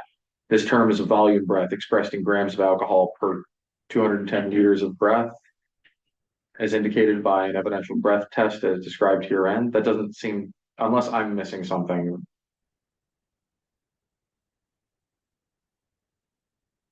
So, might be missing. my understanding of this is, we're defining alcohol as an intoxicating agent. You can have alcohol on your breath as a non-intoxicating agent. For instance, if I just took a swig of mouthwash, rinsed out my mouth, right? Mhm. And sometimes when you're dealing with an alcoholic, they'll say, well, no, I just have mouthwash. And some of them may have only been drinking mouthwash, but it is for the alcohol reason. That's good, that'll. So therefore, we talk about this term being in there to express, what means intoxicating or not intoxicating, because you may have alcohol in your breath, but not in an intoxicating way. Sure. So maybe for clarification, just because it confused me, for clarity for people who are reading in the future, instead of this term, you could have the term intoxicating or the term intoxicate refers to a volume breath expressed in terms, maybe specify the Sure, term. say is the term alcohol as an intoxicating agent. Yeah. Or. Because we're trying to talk about the term alcohol and what we mean by alcohol, right? And we're not gonna, even though alcohol is in the agent of the mouthwash, we're not gonna say alcohol is on your breath unless it's 210 liters. So it is still talking about the term alcohol and what we mean by alcohol. Yeah. We mean alcohol as an intoxicating agent. Maybe influence of alcohol. Yeah, I'm thinking about how it might be made a little bit easier to understand for someone approaching it. Maybe that's just me and I'm really tired right now. I don't know. Yeah, I'm not sure. I'm I okay. totally understand. I'm okay for asking maybe our attorneys to say, how can we clarify the language a little bit more if it's confusing? Because I also don't want to have us wordsmith something and then all of a sudden it means We're something missing something. different Mhm. that we should have had in there. Right. And again, these are all vetted through attorneys, right, and everything else. So I want to make sure that there are places where I think I'm okay with that, and in this one, I don't know exactly Oh. what I want to make sure. No, I totally. understand. You guys want me to approach the attorney and clear? Clear? If we can avoid it, I mean, I understand if there's a necessity that we have to, I mean, unless we, Avoid what you want to avoid what? if we. Turn for a one-word question. Oh, Yeah, Yeah, that's, well, We consult I mean, attorney. I would rather, take it as is and have our attorney help us defend that if somebody questions it. It's paid money there yeah, and to pay it here and still have somebody say, I'm still challenging that. right. But are we able to ask Neola about that as well? I can ask Neola about it. They have free legal advice on their policies and that's their wording, so. It's on the Yeah. DOT site as well. The Department of Transportation, DOT Rule 49 CFR Part 40, Section 40.3 for alcohol concentration. And so they talk about using that exact language, the alcohol in a volume of breath. And so perhaps we could dig a little bit into the DOT definition and see if that's maybe where they pulled that. That's exactly I have what a it feeling it has a legality behind it, more So than understanding. the definition of alcohol is the first half. The definition of alcohol concentration is the second half, which is the 210 liters of breath as indicated by a breath test. So perhaps we just need to add alcohol concentration to the second sentence. To your point, Sam, just to clarify that that's what it is. So instead of this term, it would be alcohol concentration Yeah, is a volume breath expressed in terms of grams of alcohol, blah, blah, blah. I'm okay with that change. I like that. I think it seems, Okay, it seems benign enough. I mean, I think it's a good catch. Too. and Craig, I'll send that to you in case you want to share with the entire committee the link so that people can explore it on their own if they'd like. sure. so the suggested change you guys are gonna make is instead of this term, you're gonna take out the words this term, you're gonna say alcohol concentration is a volume breath expressively. Yes. Okay.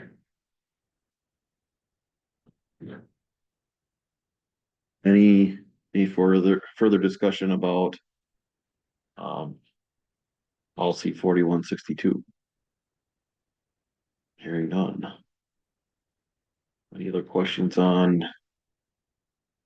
4,000 group? Sam?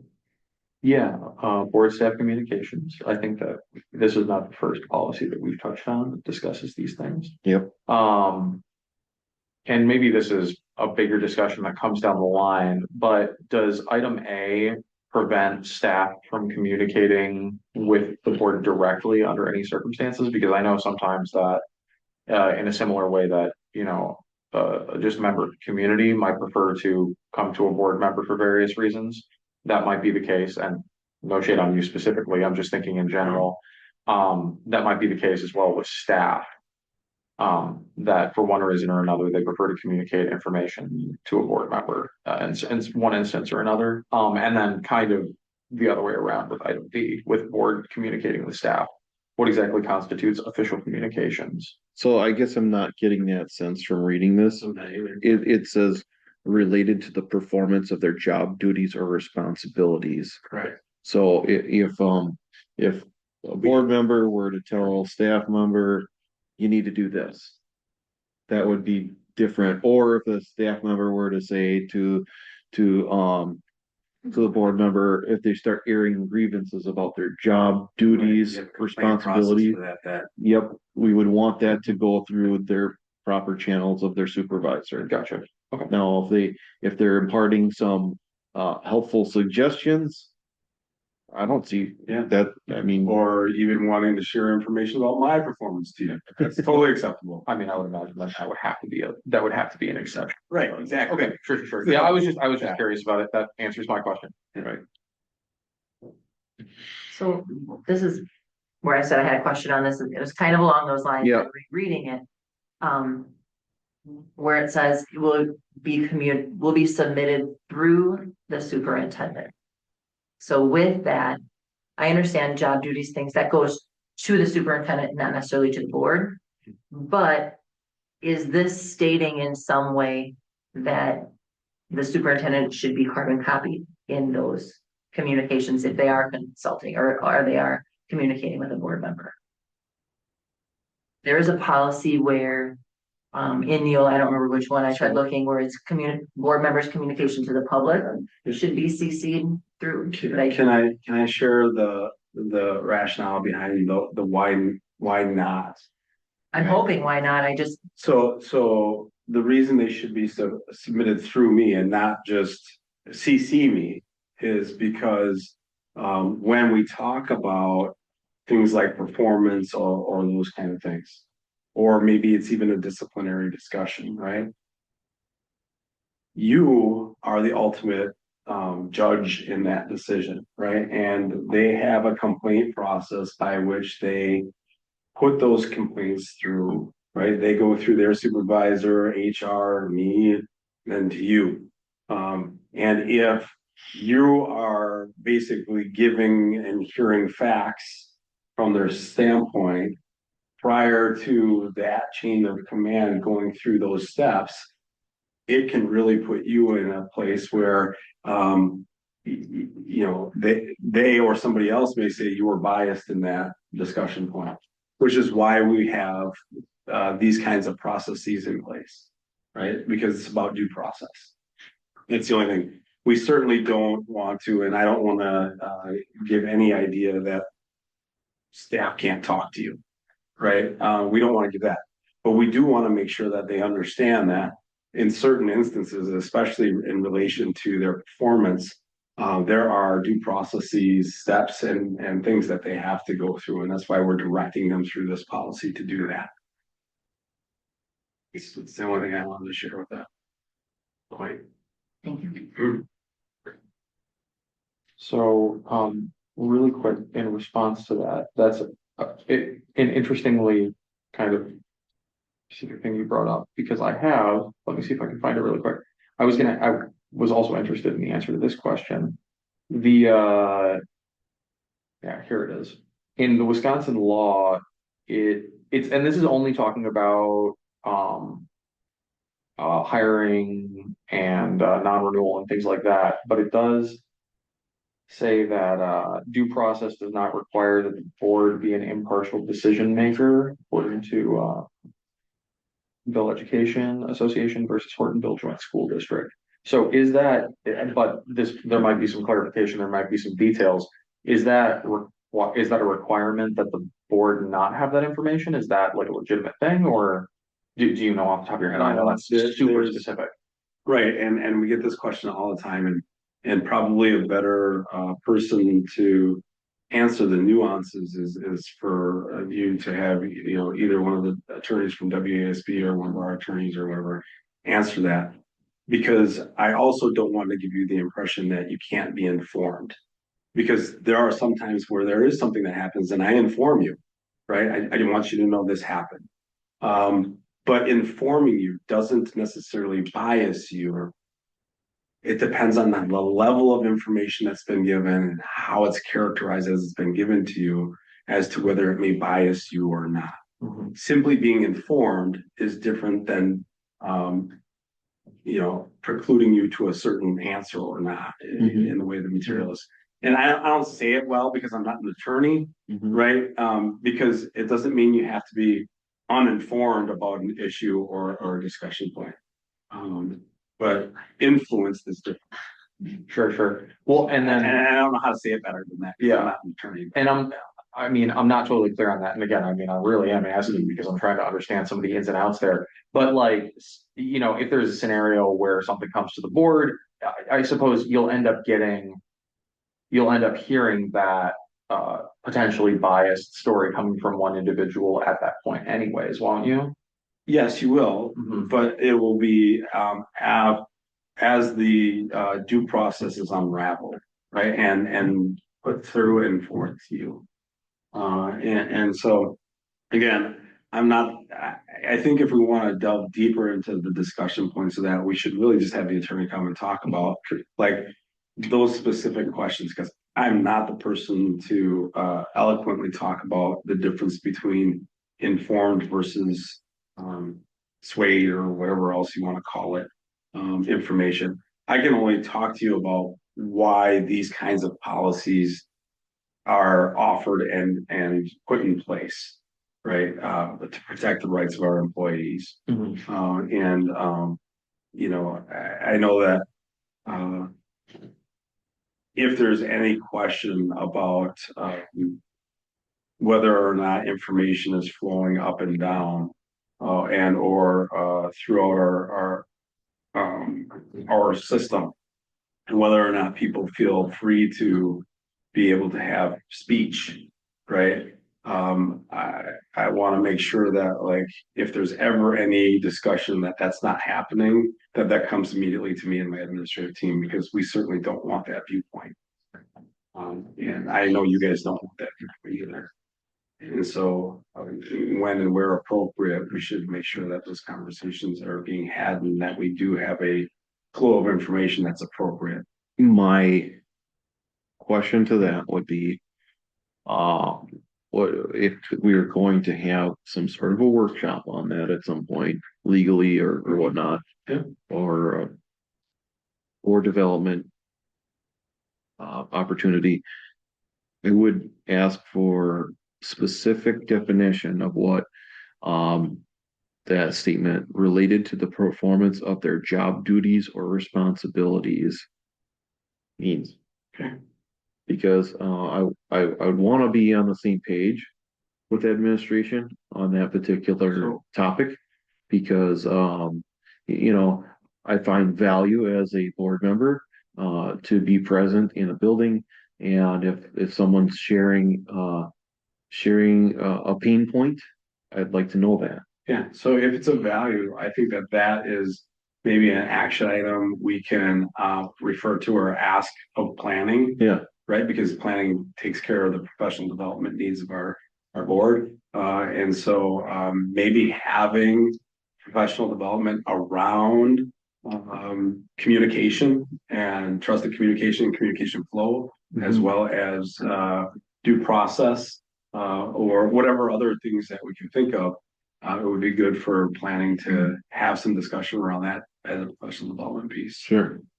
So I don't know if you want to, as chair, you want to take care of that, or if you want me to work with Linda, you know, just put a reminder out, or how do you want to capture that thought?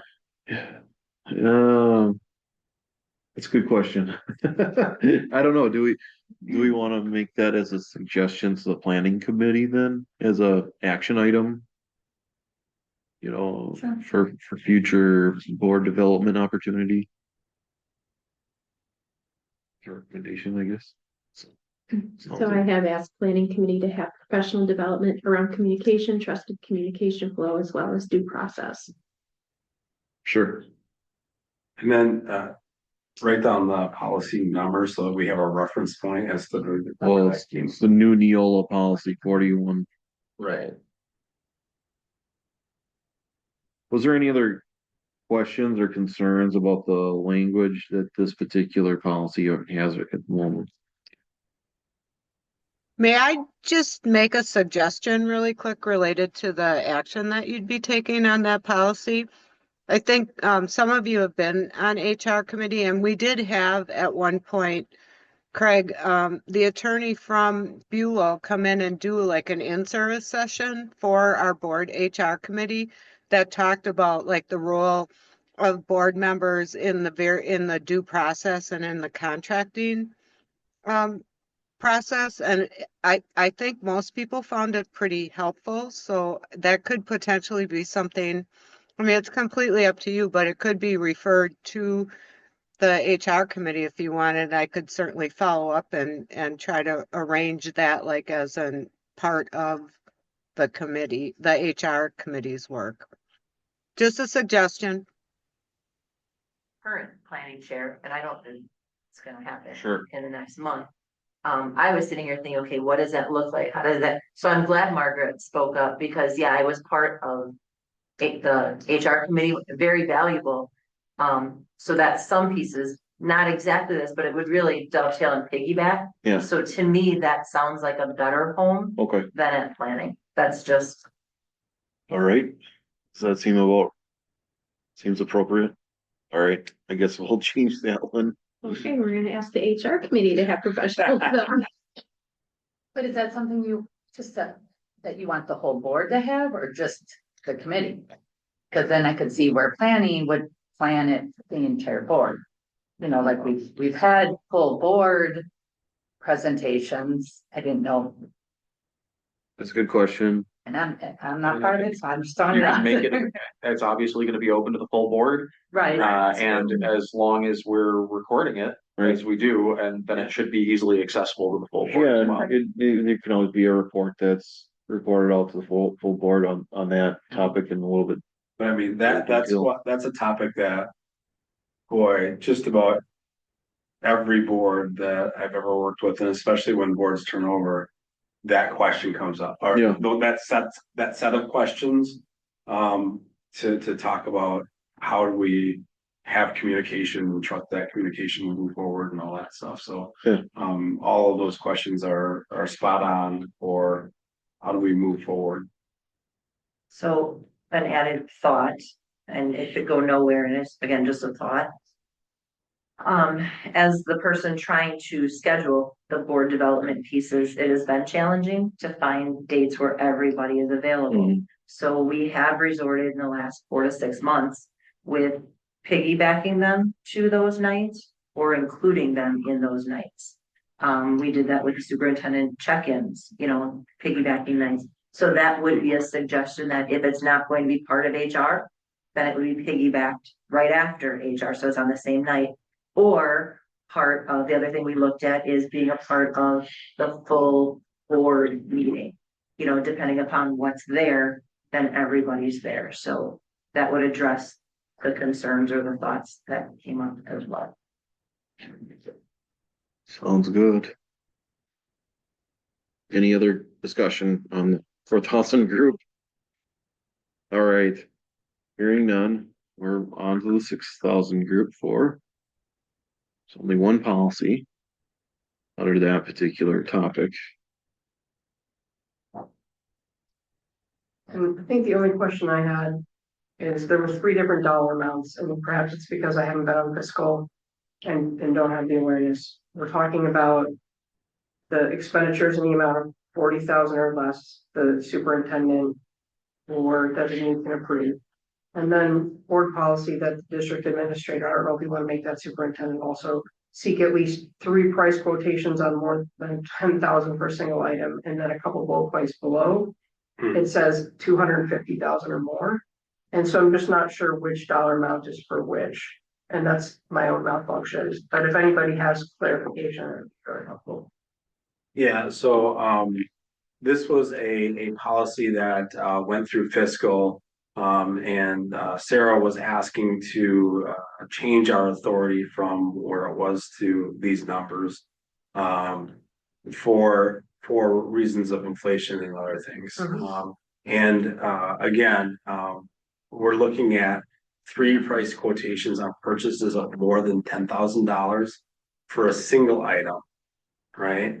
And then when the purchase of a contract for a single item of material, supplies, or equipment is reasonably anticipated to reach the amount of 250,000 or more, we need competitive bids.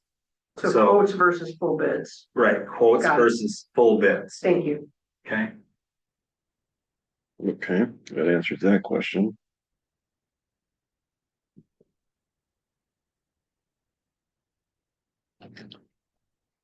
Any other discussion on that one? Did policy see this too? Yeah, this Was I- is really, it's gone through a number of different channels and it's kind of the final polish. And so we're just, double checking things and I know that, Charity, you weren't here for some of that discussion, but. Yep. But so right now it is. Okay. This is a different from the current standard though, is it not? Yeah. Yes, it is. It was 20. Yep, and here's the thing that here's a couple of concerns that I have is because this is deviating from policy precedent. When we're trying to go forward with the Neola alignment, we're trying to stick with current policy, not necessarily changing policy. And in a way, I would have appreciated a little bit more of a heads up on $40,000 change. Well, Craig, this isn't the first time you've seen this. You know, this has gone through fiscal, has gone through policy once before. This isn't a new topic. Okay. And that's why I'm saying, like, I know that it has changed, but you also discussed that last time it came forward, Sure. which is, and I agreed with you at that point in time. I said, you're right. What we're trying to do with Neola is we're trying to take our existing policy and put it in. And the other thing that we're looking for is when we have policy that didn't exist, that Neola is suggesting we should put it in there. That's the other thing we're looking at when we do this transition. We have very few policies, about 20, that are departure changes, right? We have one about when middle schoolers are attending a high school game, right? We're departuring from what was, which was they didn't need to have a adult accounting for them, to now they do, right? So there's a few of them that we have made an exception for. This one came through fiscal as a recommendation to make the departure. Fair enough. I'll share my reservations that I had then, and I still have. That I don't think that $40,000, in given the current state of our community, is an appropriate ask. If anything, I feel that we should become a little bit more tighter on our fiscal controls than less. I mean, if anything, I feel like it deserves more oversight than less oversight. So you want to go from 20,000 to 10,000? 15 would be my suggestion. Okay. And I was thinking present for that policy meeting. I don't know. I think you might have been because I feel like Well, I mean, if we're asking the support staff, if we're removing supports from the classroom and we're having our staff, or trying to hold our staff to work harder with less. In a way, I do feel like we should be. I don't see a reason why we won't hold our business administration to the same standard to try to work through those same types of situations. I know that it's a challenge. I know that it's not easy to do that, but I think our community is pretty adamant about it. I mean, I feel like and this is coming from somebody that was fervently for the referendum and put my reputation out there and the strong possibility that I wouldn't win re-election as a result of my position on that. So the community has spoken that they want to see tighter controls on our finances right now. And that's where I just feel like that's where we need to be. Can I ask a follow-up question to that? Sure. I hear and I understand what you're saying. $20,000 doesn't go as far as it used to. Sure. Even 2, 3, 4 years ago. So is it a problem or an issue to leave it at 20,000 where we had kind of I think Fred was the one that suggested like the threshold when it gets to 15 or 18, whatever it was, to consider bringing that to the board, but hardcore 20. So instead of 40, just leave it at the 20 where it was. I'm just, I don't know. I'm a little torn on that. I think that I'd rather see it be a lower amount at this point. Um, I'm just trying to think, our role as a board is governance. Our administrative role is management. They know that they're cutting 1.5 million over the next few years. They know that with the referendum failing, there's about $4 to $5 million cut each year for a couple years. So they already know. So I guess I'm saying we should be trusting our administration that we've hired to do that and governance with that. And my suggestion would be leaving it at I hear what you're saying. I understand. They already know and they've heard the community and that's what they need to do. But we're gonna have enough things to do too. I guess I don't want to be having to micromanage that piece when they know, hey, I think everybody's heard what the community said. I heard a lot of comments there about micromanagement and stuff of that nature. I don't think so. I think that's exactly what we need to be doing. It is as a board oversight. And I sat through 3 years of fiscal and the last 2 where we get out within half an hour, 45 minutes. Those conversations definitely need to be a little bit more in depth. And this seems a little bit more appropriate to have a better understanding of what's going on in those circles. And if we can't have a conversation or discussion about whether or not those particular purchases are appropriate, then I don't agree. I guess I'm not saying we can't. Yeah. I'm just saying, what's the threshold of them? Yeah. You know, we're still at we had them before. We should have been having them. Well, and I look at 40,000, for instance, as, you know, did you know that most households in the average household income in Watertown is 45,000. Yeah, I mean, that's. Craig, we're not running a household. No, we're not. But it's And I understand what you're saying. those dollars matter to our community.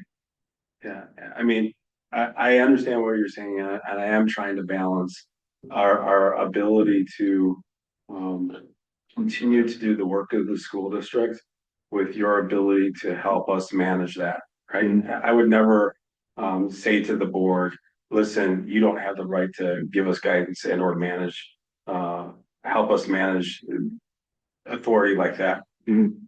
But it does take time and meetings to stack up when we're talking about purchasing lots of paper or whatever else, right? And our ability to do that is a lot less now than it used to be because of inflation and other things like that.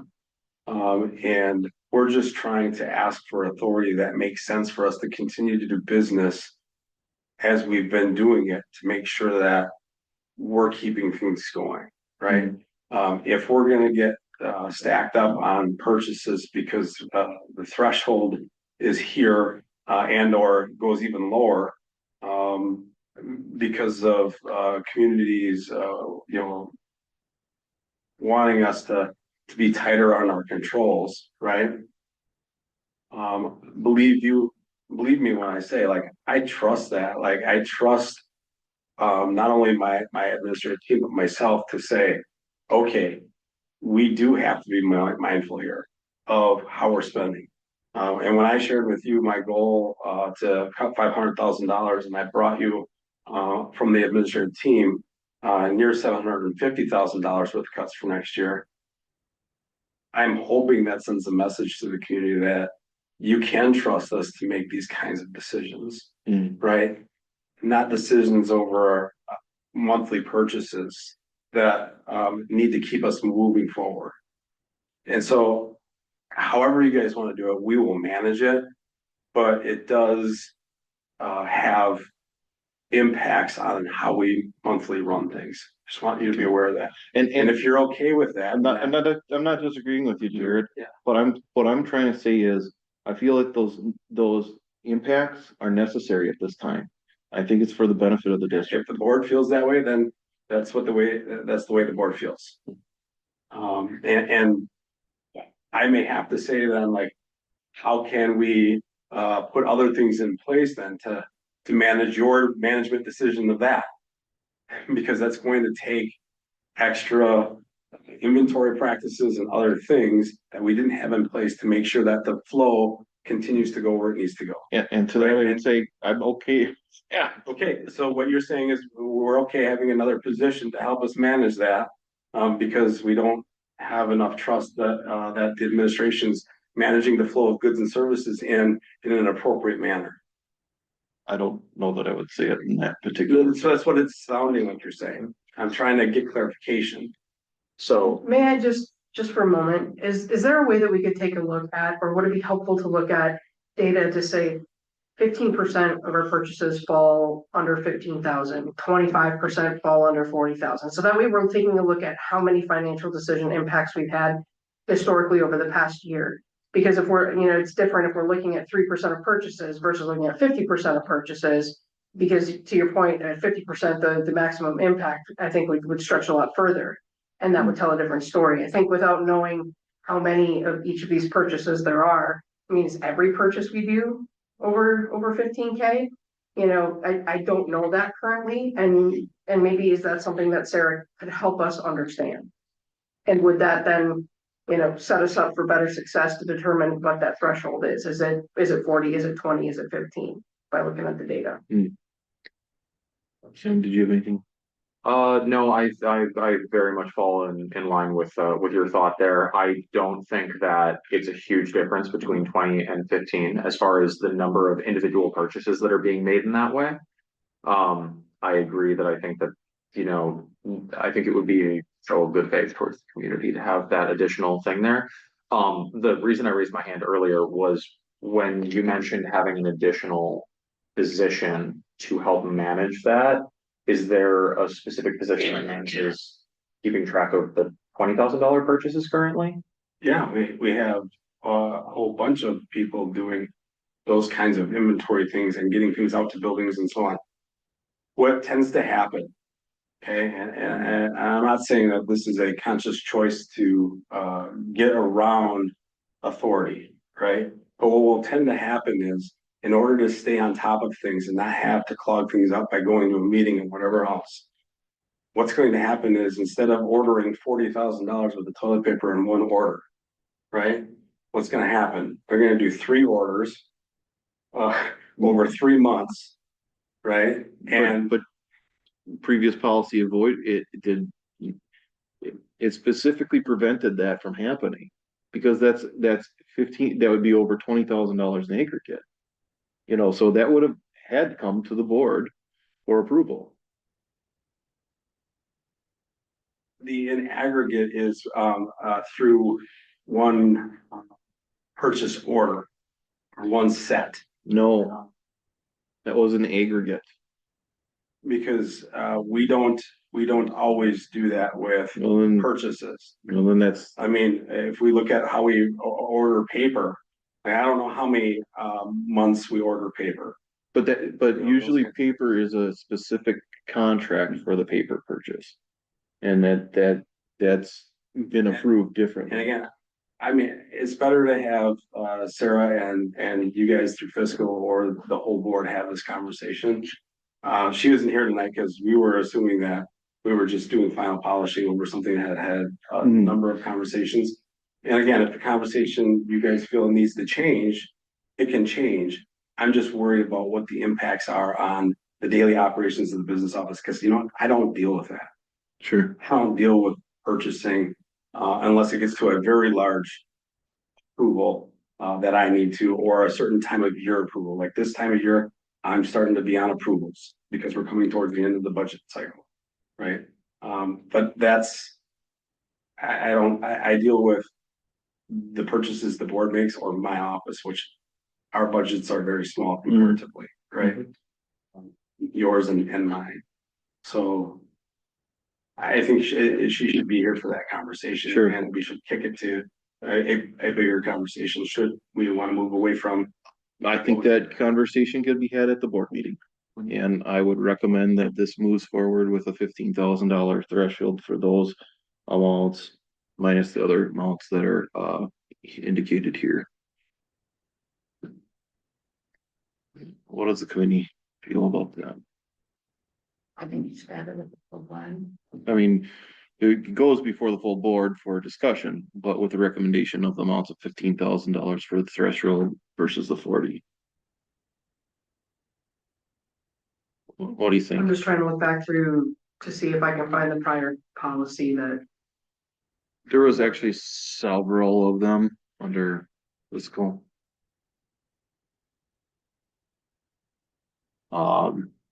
3310, 3311, 3312 looks like.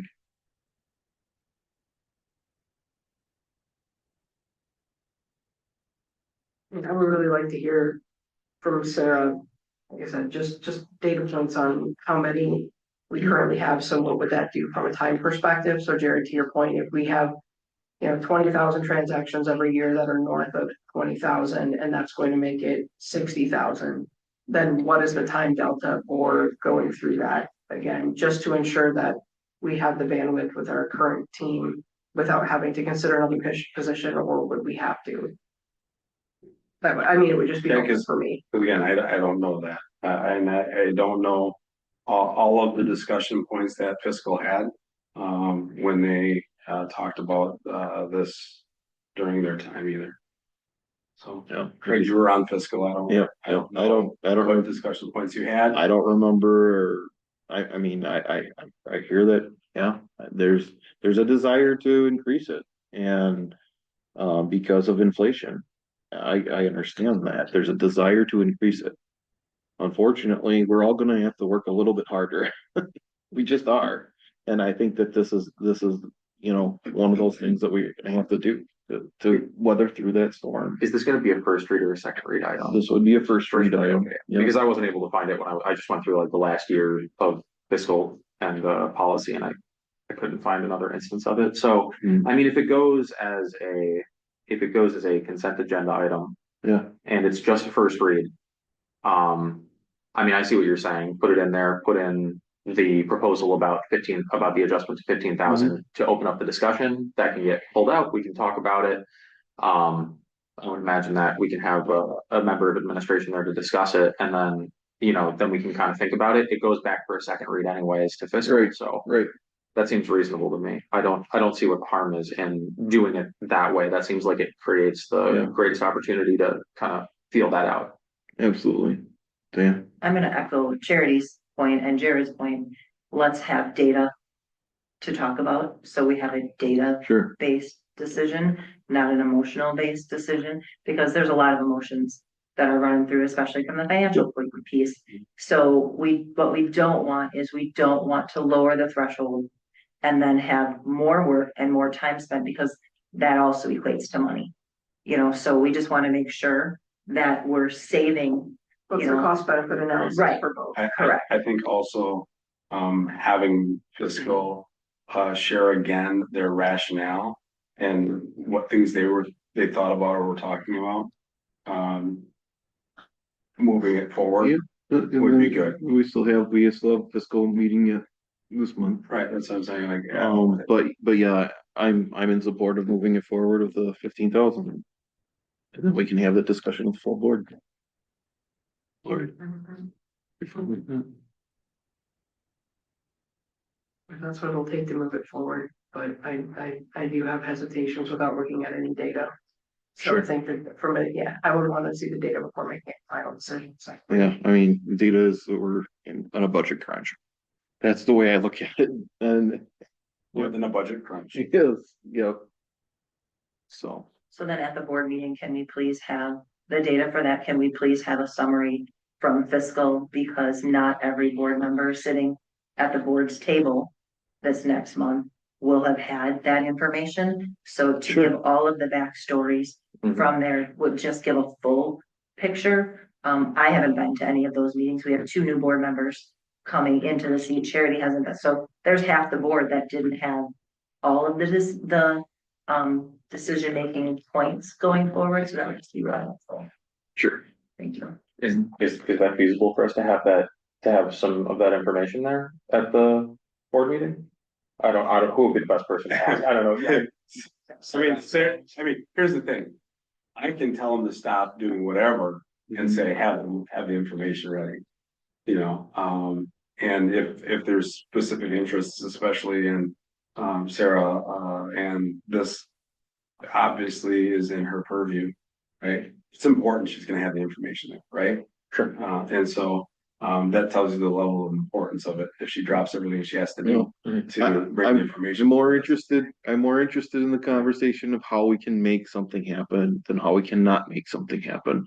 That's just personally the way I look at something. And even if the data's not there at the board meeting, it's still gonna go back for another policy read anyhow, so it's not, Yeah, it's still on for second reading. yeah. But either way, the data would need to come to the full board. Because the full board We needs to can make the put it, we decision. could put it on as a strategic discussion. Right, what I'm saying is whether it come at first or second read, at some point, Mhm. all of the information then. I Mhm. shouldn't say all, enough information to make a value decision Yep, would be beneficial. Okay, something will happen. sure. That what you want to happen, I don't know. I don't know either. I just prefer to have, if we're gonna have a discussion about it, we'll have a discussion about it. But, yeah, I think that's the recommendation of the committee at this point in time, it's what I'm hearing, so. All right. The 7,000, moving on to the 7,000 group. Four. We have technology, technology privacy, district issued staff email account, district issued. Well, looks like the district issued staff email accounts or the student email accounts. Got it. All right. Any questions of those particular policies? In 7540, just point of clarification, third paragraph, we changed district technology procedure to WUSD technology procedure, but there are still two instances of DDP instead of UP. So just minor administrative. What's that? Paragraph 3. Yeah, it was kind of. Yeah, So just change those two DDPs to WTPs. Just for consistency. that makes sense to me. Do you see where she's mentioning that one? It's like literally in the third paragraph. The one that starts with the superintendent shall develop recommended for created by board.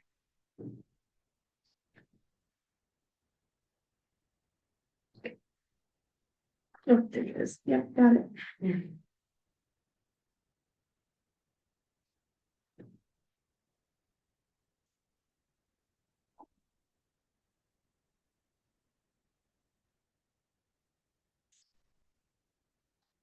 I have a question on this policy if everyone else is done. Yeah, go ahead. Do we allow students to utilize their own computers at school? I mean, technically, this is a computer. It's allowed during passing time. It's allowed for educational purposes with teacher permission. But do we allow students to bring their own computer? And if so, well, because it's under with technology, it doesn't state anything about, do we need anything in there if a student has their own? There's nothing about if a student brings their own device. Do we need anything? Do we allow it? If not, it's not a big deal.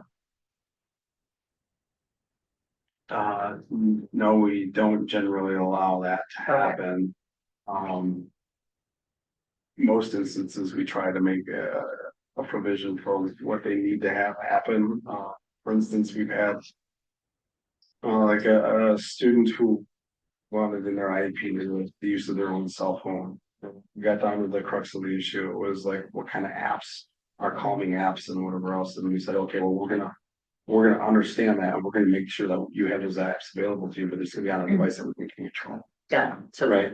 And so wherever possible, we try to make sure that we, as the school district, are in control of the device and what's on the device for the CE. So should there be a sentence in here that states we do not allow personal, I don't do we I don't want to think we do that? really have to because. The fact that we follow COPA and obviously the Internet Safety Act and all those things, like. I don't think we have to state that. I mean, we do, I mean. We do have a electronic use policy. Right. Electronic. Acceptable use policy. I don't know what it states about bringing their own personal device. That's why I was like trying not to say we, we state that somewhere, but. And I wasn't sure where, but It's definitely, we address it with students, whether it's in policy or in handbook or wherever, but somewhere. it's not. I guess what I'm saying is I don't think that that's an issue that we have to worry about in this policy. Perfect. I guess one more question, just because we all have these devices, it doesn't specifically state board, it just says students and staff. Is the board held accountable, I'm guessing, to the same policies? For the most part. I think because the board is in a sense technically staff because there's like a Yes, they are. stipend that comes Yeah. through, so the email account at least would classify the board as staff. Okay, just wanted to know for clarification. But that's also an issue of discussion that oftentimes happens with our attorneys talking about use of personal devices and stuff like that as training for board. Because the truth of the matter is you're an elected official, right? And you're only held accountable to your constituents. The board tries to hold each other accountable through certain things like code of ethics and other things. But the real reality is you're an elected official. And so we just have attorneys talk to you about best practices and most of the time people are like, yeah, I'm going to do that. But I, as your employee, am not going to tell you you're in error. Yeah, I'm going to remind you that we do have policies in place and that we should follow them. But really, the only punishment that happens is if an employee, myself or Blow, doesn't follow them, there can be a punishment. If you guys don't follow them, you hold each other accountable, or the Attorney General holds you accountable. But that's it. Thank you. Yeah. Well, the Attorney General is a pretty big one. To the point that the Attorney General is going to get themselves inserted into a local, school board official, is probably. It'd have to be really. It happens. I know, but it would have to be really a bend of your duties, Mhm. right?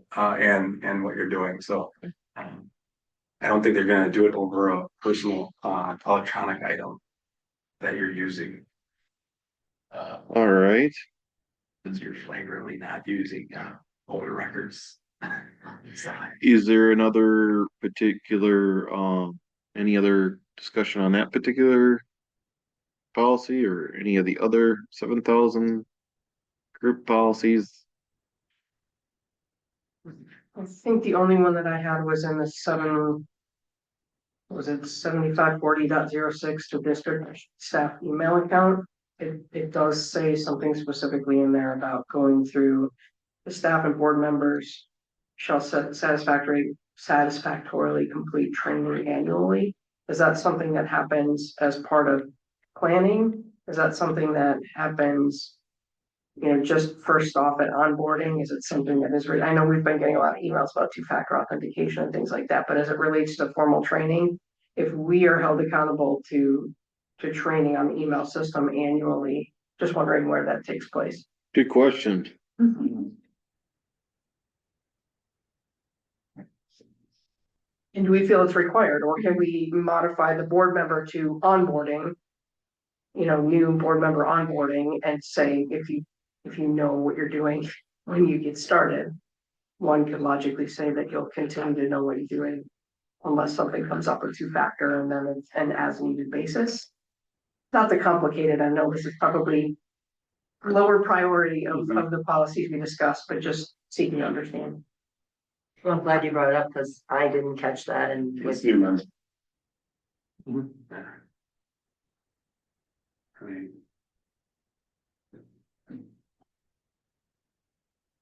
So we're going to say that new member onboarding is adequate for training on that for that purpose? I think I think it could be. Yeah. I mean, here's the thing. If it's not, we'll retrain you, right? I mean, Gotcha. I mean, Right, you can get training in why, like, If you need help, we'll give you help. always, right? Yeah. Like, I mean, many times, we've had like, a member of the team show up here because you're having issues with your Chromebook or whatever else, like, so I think it's adequate to say, we will touch base on that with the new board members, but then after that, we're gonna help people. And is it the same for staff where we say during staff and new board member onboarding and as needed? Just for clarification? Sure, You know, I'm okay with that. you do bring up an interesting point. Yeah. When we rolled out like new technology in the classroom recently with we replaced the smart boards with the Touchscreens. touchscreens and stuff like that. A lot of the staff had some challenges when it came to utilizing that right off the bat. And it was unclear whether or not they were going to receive training or have, additional and maybe a policy for something like that makes sense. But you wouldn't want to you don't want people to feel overwhelmed either.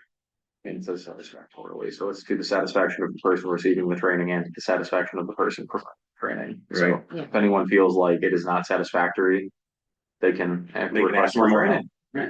Yeah. Yeah, I think that's more important than if everybody had to sit for a training that they may not That's fair enough. really need. That doesn't seem good. All right. So are we okay with the way that it's written? Well, this says we're doing it annually. Yes. Clearly, Satisfactory. Thank you, shoes, that's brilliant. Yeah, I mean, and it's fine, obviously, I had great onboarding process, I know what I'm doing on Gmail, I'm not concerned about it, I just didn't know that something. Would it be more of an accurate statement to say upon request I was saying as needed. As needed. as needed? Yeah, my thought was furthermore, the WUSD will provide, This may not be a request, it may be, we think you need it, right? So as needed, As needed. gives the Sure. board two-way street to make that decision, right? Mhm. All right, so I guess I'm hearing that would be the action item to change it to as needed. Where are we changing that on the last sentence? Are we removing annually to as needed? Correct.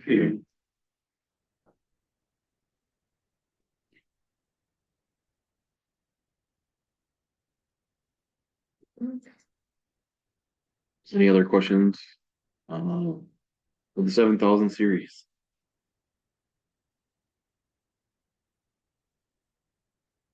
No, hearing none. Then I guess we move on to the Neola development process. So we have created an addition to the timeline. The timeline ended in May. So you can see where we've kind of added the April committee agenda. That's what we worked on today. May committee, when we have that, we'll put it in here. But then hopefully at the May board meeting, the board will approve all finished Neola policies.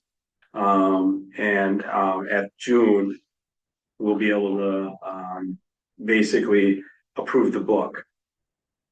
Now, if you go back to the agenda and you look at where we are, I'm going to share, when I say approve the book, I mean approve the book with all of the hundreds of policies that were completed.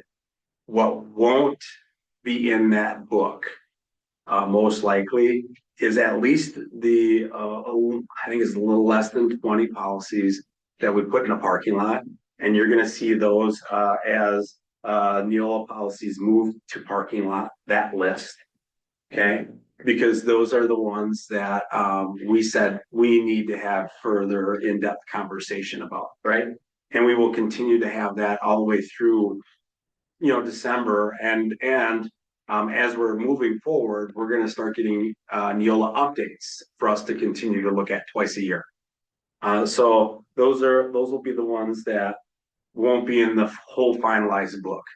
What we will do is we will make sure that we have those policies that inform those policies that we have on our books, our old ones stay in so that we are still covered by policy. Mhm. And we will work on these. And once we finish these, we'll just replace them. Okay. The WSD policies without a match, right? I think that next month we can go through pretty quickly because here's the thing. This board had those in place for a reason. Neola has been moot on those. And we just have to say, do we still want that policy or not? Do we still want that policy or not? Because there was no match. Okay. I will tell you that some of those policies are still going to come off because there's still some policies in the incomplete Neola work, right? So don't just think that there's 100 and some policies that we had that Neola never touched. Some of those are still going to be in the last little bits and pieces of the ones that we have left, right? And so our goal administratively is going to try to, between now and our May meeting, just get through all of those. Okay. I'm hoping that this is still a pretty aggressive timeline. If not, if we don't get that approved, certainly by July we will. I think we're going to be done enough with the book to say, let's move over to these new ones, because certainly the bulk of our work is done. And I think just moving that forward will be good. And then we'll basically be on cleanup procedures with anything left over. But you guys can see, we're really close. We're getting pretty close here. So, my question would be, because we haven't gotten to the administrative guideline discussion yet. Mhm.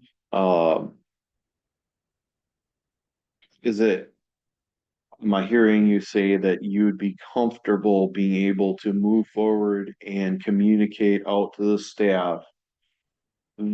All but this remaining work, Mhm. including the administrative guidelines. So here's the thing. For a number of the ones that had administrative guidelines and or forms, we did do the married piece together. Mhm. There are a couple that reference an administrative guideline, right? That we can go back in and do. And once we have those finalized, we'll bring them to you. But I don't think it'll stop our day-to-day processes because really the important thing is the policy. Mhm. Administrative guidelines do clarify how we're going to enact that policy.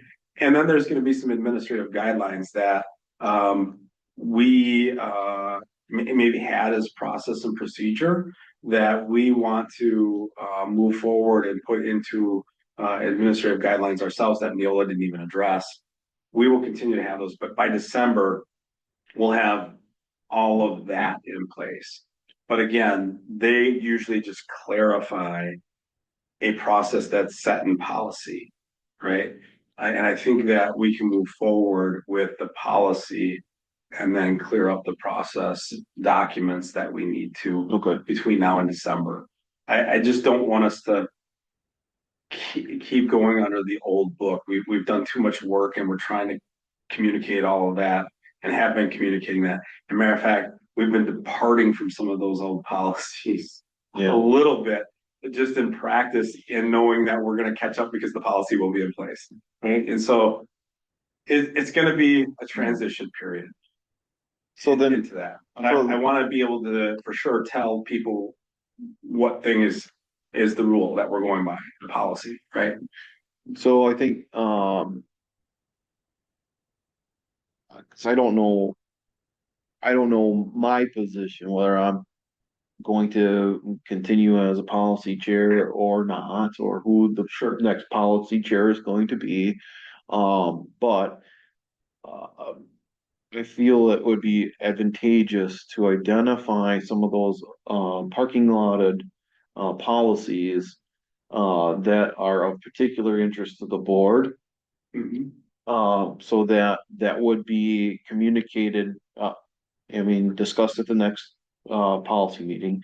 And potentially communicated with that book. That's a good idea. Why don't you and I sit down and like prioritize Yes. we think Yeah. should be a prioritized list of those, Mhm. because certainly some are more important to get on first than others, Right. right? And then some might be like, oh, well, we put it here, but it's really an easier fix than we thought, and we go, but why don't you and I sit down and prioritize that list Sure. for whoever the next chair is of that, committee. Mhm.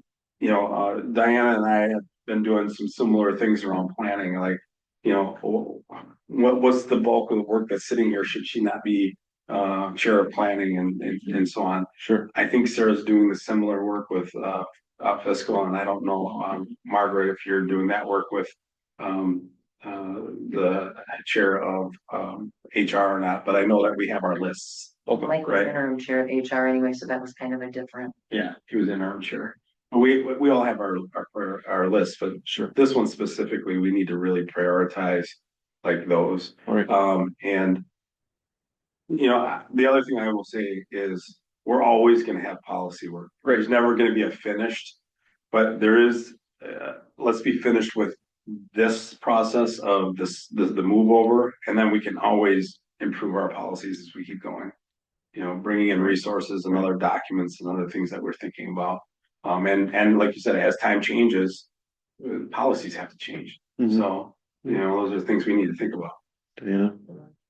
Lori, did you have some? No, sorry, I'm Okay. just playing with my hair.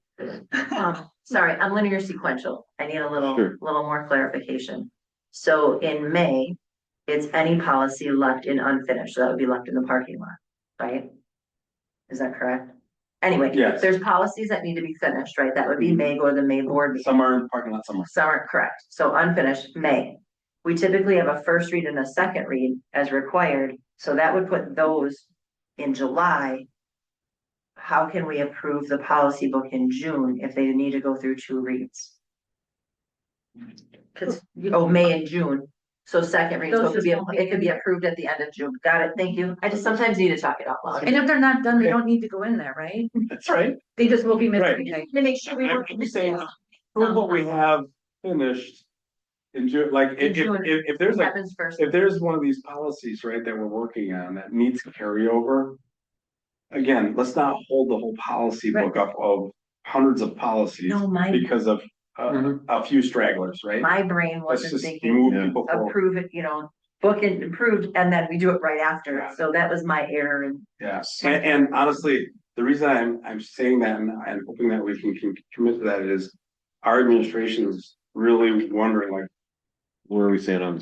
and they have to get work started on their handbooks Right. for next year, right? That's not something you can do in August. We do that work now, prepare them, right? Dumb question. A dumb question for me to ask, but, what does Scott Brown say about a partial approval of a book? I mean, does it have to be all or Can I tell nothing? you what he says about it? Yeah. He says, don't let great Yeah. get in the way of being good. Okay, So he would say, get it done. Yes. Because, and we're meeting with him coming up here, but he knows we're at that point of like, let's just get over, because the sooner we say we've made the switch over, right? The quicker we can start getting to our biannual updates, right? And he knows how that process flows. Right now, we've been kind of squeaking them in here and there on the updates.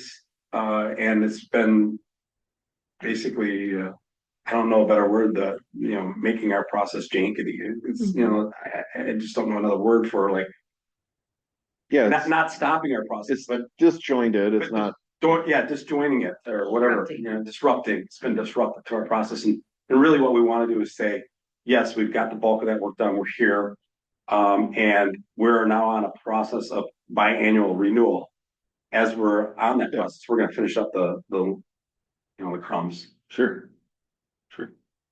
Sounds good. Any further discussion about the timeline?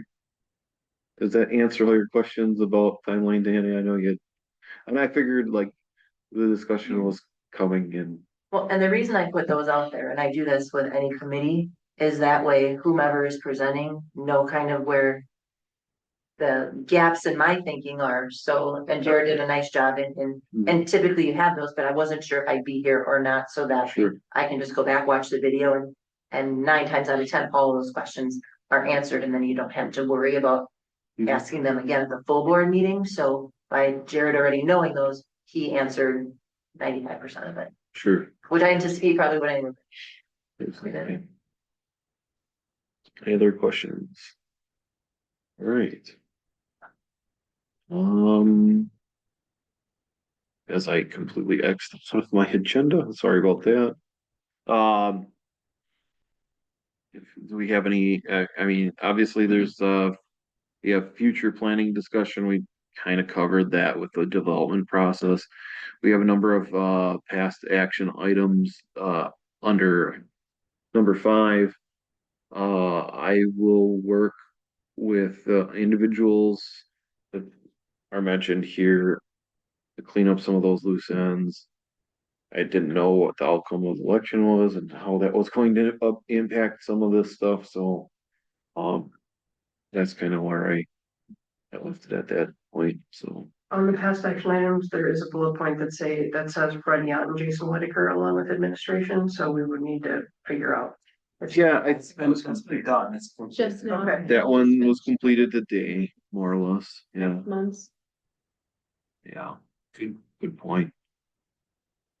And, but yeah, we'll sit down with Jared to discuss some of those other ones. And, Jenny Borst potentially, or the other draft policies that we were discussing before. Action items, Okay, I'm gonna do my best here. yeah, I don't, So I have, I'm gonna remove the verbiage, but not require from the first bullet. Policy 2440 for this, summer interim session school, and then update 2 other grammatical errors and add the Watertown copyright. And that'll go to first read after the adjustments are made. There's some verbiage changes in policy 5411, 3rd grade promotion and retention. And then that can go to first read.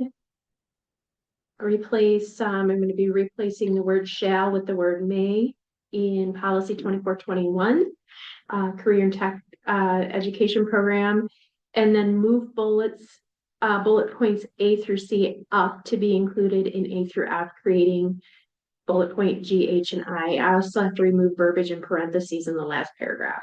right, That can go to first read then, and then I'm moving the 2000 group 4 to first read. Jared and I will work on updating verbiage in paragraph 2 of the 3217 weapons prohibited for professional staff. We're also going to bring it back to policy after consulting with the attorney regarding shooting sports. And then 3131 reduction in staff can go to first read. I'm going to unstrike and regular and substitute bus drivers under the cover employees heading under the 4162 controlled substance and alcohol policy. And I'm also going to replace this term with alcohol concentration in line A under definitions. We're going to talk to the HR committee to have professional development around communication, trusted communication flow, as well as due process in reference to policy 4112 board staff communications, and possibly bring in an attorney for training for that. Moving the 4000 group 6 to first read. I'm a little bit confused on this one with the purchasing. Policy 6320 is going to first read. Are we changing 40 to 15? yep, Okay. And then, so I'm going to add that, change 40. Change 40. And then, and then are we going to be requesting a cost benefit rationale, or do pull data? if the district, if the administration finds that advantageous to have that discussion? Okay, And if they're able to by the time. Yeah, I'm gonna ask, Sarah to put on the fiscal agenda just for, cause. I mean, I think if we're gonna make some changes to re-evaluating the rationale on discussion points as to where we are. I think it just needs to come back. We're gonna have new board members on that haven't seen this at all. They're gonna wonder what's going on.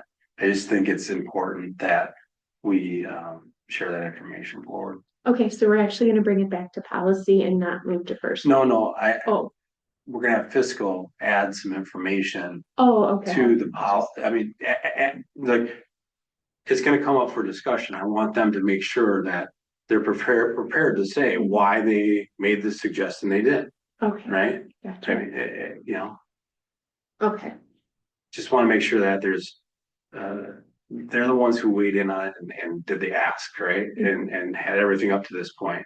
I would, We're changing that with our rationale, right?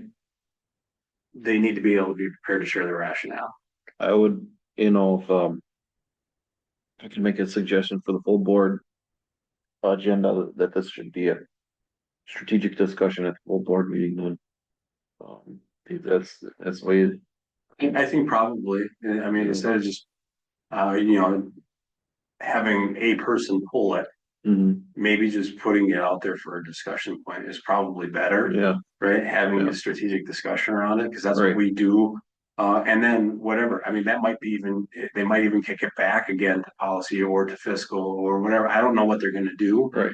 But to have it there, first, and then, you know, later on, you know, if there's changes that need to be made, then the person can say, you know, I approve, consent, minus this one that was pulled off, right? Because it may be pulled off. Okay, or a change may be made in a strategic discussion, right? That then we would have to pull it then to make the change. And then it would be first read with the changes amended, right? Those kinds of things. So we just need to make sure procedurally we're okay with whatever the change may be. right. So, I mean, I don't mind it going for first read, but. I think strategic discussions are probably better to, I mean, both can happen in the same meeting is what I'm saying. Okay, But having the strategic discussion around it first, Right. might be better, right. right? And I mean, I'm not even opposed to having it already outside from the consent agenda as just its own resolution. You know, if that's, you know what I mean? So it's easier, you're saying? Yeah, if it's easier to have that discussion. I mean, I was gonna mention, that might be a good suggestion. Yeah. Just being that we have There we two go. I just made it. board members Mhm. instead of, I'd like to, a motion to make it a, just for Well, ease. I'll talk with, board president or vice president, who's ever gonna approve the agenda. Mhm. As to where they wanna have that piece, but I think it's a good suggestion. So. Sorry, I didn't mean to. It's okay. All right. It's a totally separate question, it doesn't need to be asked right now. It's fine. Okay. Okay, and then policy 7540.06, the last order of the policy, I'm gonna change from annually to as needed. Then that can go to first read, and the 7,000 group 4 will go to first read. Then I have Craig and Jared to prioritize, get together to prioritize policies to work on first for whoever the next chair of the policy committee is. Sounds good. All right. That's great. Thanks, Lynn. Yeah. Anything else? I have one thing not on that, it goes to the time of our next meeting. Yes. The next meeting date is May 5th, as stated on there. The time, remember, that is the date that we had set aside for meeting of the chairs at 5:30. And the ask was, can we push the meeting of the chairs to 4:30? So that way policy can meet after. And we said that we would wait until the new board and the new chairs, Right. and just to see in that. So my question becomes, logistically, how do we want to put that, how do we want to communicate that time? How's that related to policy? Because policy meeting, if meeting of the chairs can't happen at 4:30, then then meeting of the chairs would be at 5:30 and policy would be at 6:30. So the start time Oh, I is see what's what you're saying. dependent on it. Yeah. So Shouldn't really, since there's gonna be at least some level of change and shakeup, shouldn't we maybe like put the meeting of the chairs specific date and time on hold entirely for now? Because well, what we had with that, the rationale behind having it sooner as opposed to later is you could have many new chairs. So putting it on hold, and so that was one of the only dates that we knew that we had before we got into the summer craziness of things. So that's why it was put there to start with, Sure. to give everybody a good clean start as they get up and running. Otherwise, if you wait a month or 2 months, you've got people that are potentially chairs. It's good background to have. So Question for you though, scheduling wise, May 5th, if that's our next committee meeting, isn't there potentially another meeting before this, like, ed services? HR, does HR come before this too? No, it's just, because this is an add-on policy date, it's not a regularly scheduled right. date. So when you guys chose that May 5th date, we already chose the meeting of the chairs, so I was trying to find a date that Yeah, worked. okay, And Monday was the only date that was really available. So that's why as we go to time, it was decided at the last board meeting. that we're Right. gonna Wait, so I'm just bringing it up as because the question I came to think go to that Lynn. the answer to that is gonna have to come once we have the board and, we at least have a leadership discussion, and then from there, you know, we have to decide, but even then, the president, and we're gonna have a new one, because the old one's not on the board anymore, is gonna have the ability to go through and decide chairs. They probably aren't gonna do it like that. Yeah, and that's a So week this is apart. gonna be- That's only a week apart. They Right. have Oh, a- that's So true. you almost Stop need, wasting. we almost need to put that meeting on hold, and then, Mhm. but at the board meeting, discuss, should anybody be chairs? Let's put this date on all of our calendars, should anybody be a chair? And just hold it as a sacred date. so you because- could really just move it back like a week or 2 weeks or something like that potentially. Is that a discussion we can have with the full board? Yeah, I think we have to have that as a timeline discussion, just put it on the agenda as a, you know. When we talk about future agendas or future items, Well, we just talk about that. and given that. There is, I suppose there would be the possibility that somebody new to being a chair could be a chair after, and potentially have to lead a meeting before they even have that meeting of the chairs. Right, but then I would be sitting with the board president and just talking a little bit about how we've run those things with that person.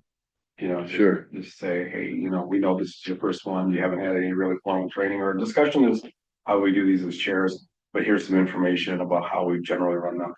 And the administrator paired up with them will also help walk them through, right? I mean, It's not just, like- it happens just about every year. So Who's never had it before. but in that respect, I'm wondering if Diana's correct and perhaps maybe keeping that as a date that's open tentatively and say, well, given the fact that there might be some new people, like, is it feasible? I mean. I don't know. I'm not the new president and I can't, think about what each one of you might think about as your, president, thinking about chairmanships. Yeah. I only brought it up because the question has come up as we put things out to Lynn, what time, what this, what that, so that already, as we did agenda planning for planning, that was a piece there. If we want to put it off, fine, because yes, we do have an administrator that's tagging with it, but then we would need to be able, I would like to then have the discussion. 'Cause I don't know if I'm gonna be in that seat anyway as a planning chair, but to hand something clean off that the discussion would happen at the full board meeting to find a date on the calendar. So then I only brought it up here, so then we can put policy at 5:30 regardless. What makes me happy is that we're having this conversation, because I will tell you, when I came here, there wasn't really any rules of the chair or whatever. People ran meetings however they felt, right? And to try to have some communal ideas of how we're gonna run meetings is really a good idea. Do the committees get shifted in April's meeting? Yeah, committees will get shifted, right? Not, Not at that meeting. not at that meeting. Not at that meeting. It's a function It'll of the be at, board president. at the June meeting usually. Okay. People will be shared which committees and Right. that you'll be on. So the No, May, there'll be Yeah, the you're right. new committees. new committees in May. But not at that meeting, excuse me, yes. At the April meeting, new committee assignments Yeah. the president will Will create. assign new committees. I Yeah, think, so right? there'll be a short turnaround. He'll have Yeah. or she'll Be have like a a short week. turnaround Yeah. to create the new committees. So given the short turnaround, like you're saying, as I'm thinking on this, typically when I have put things out for board development or whatever, it's usually at least 10 days, 8 to 10 days before you get all of the communication back. So given the date for the meet, I understand where you're saying that it's tight. Mhm. You just keep it open as an open meeting and then whoever shows up, shows up. Sure. I mean, Well, it sounds like we're on the right track, that we're gonna have that discussion at the board meeting. Anything else for discussion, further discussion? Did you have something, Jenny? Oh, gosh, my arm isn't actually technically up, but I'm working through it, service, literally will have an agenda out on the Thursday after the board meeting. Yes. And I will not have an ed services chairperson. And I know in my head what I know needs to go on, but if there are other additions or changes, so I was just like contemplating that back here. Sure. Sorry about that. No problem. Putting my arm in your heart, goes to your heart and it pumps it. Clean, I was just thinking, what a really great idea. Okay, So when you go like this, you're really doing powder?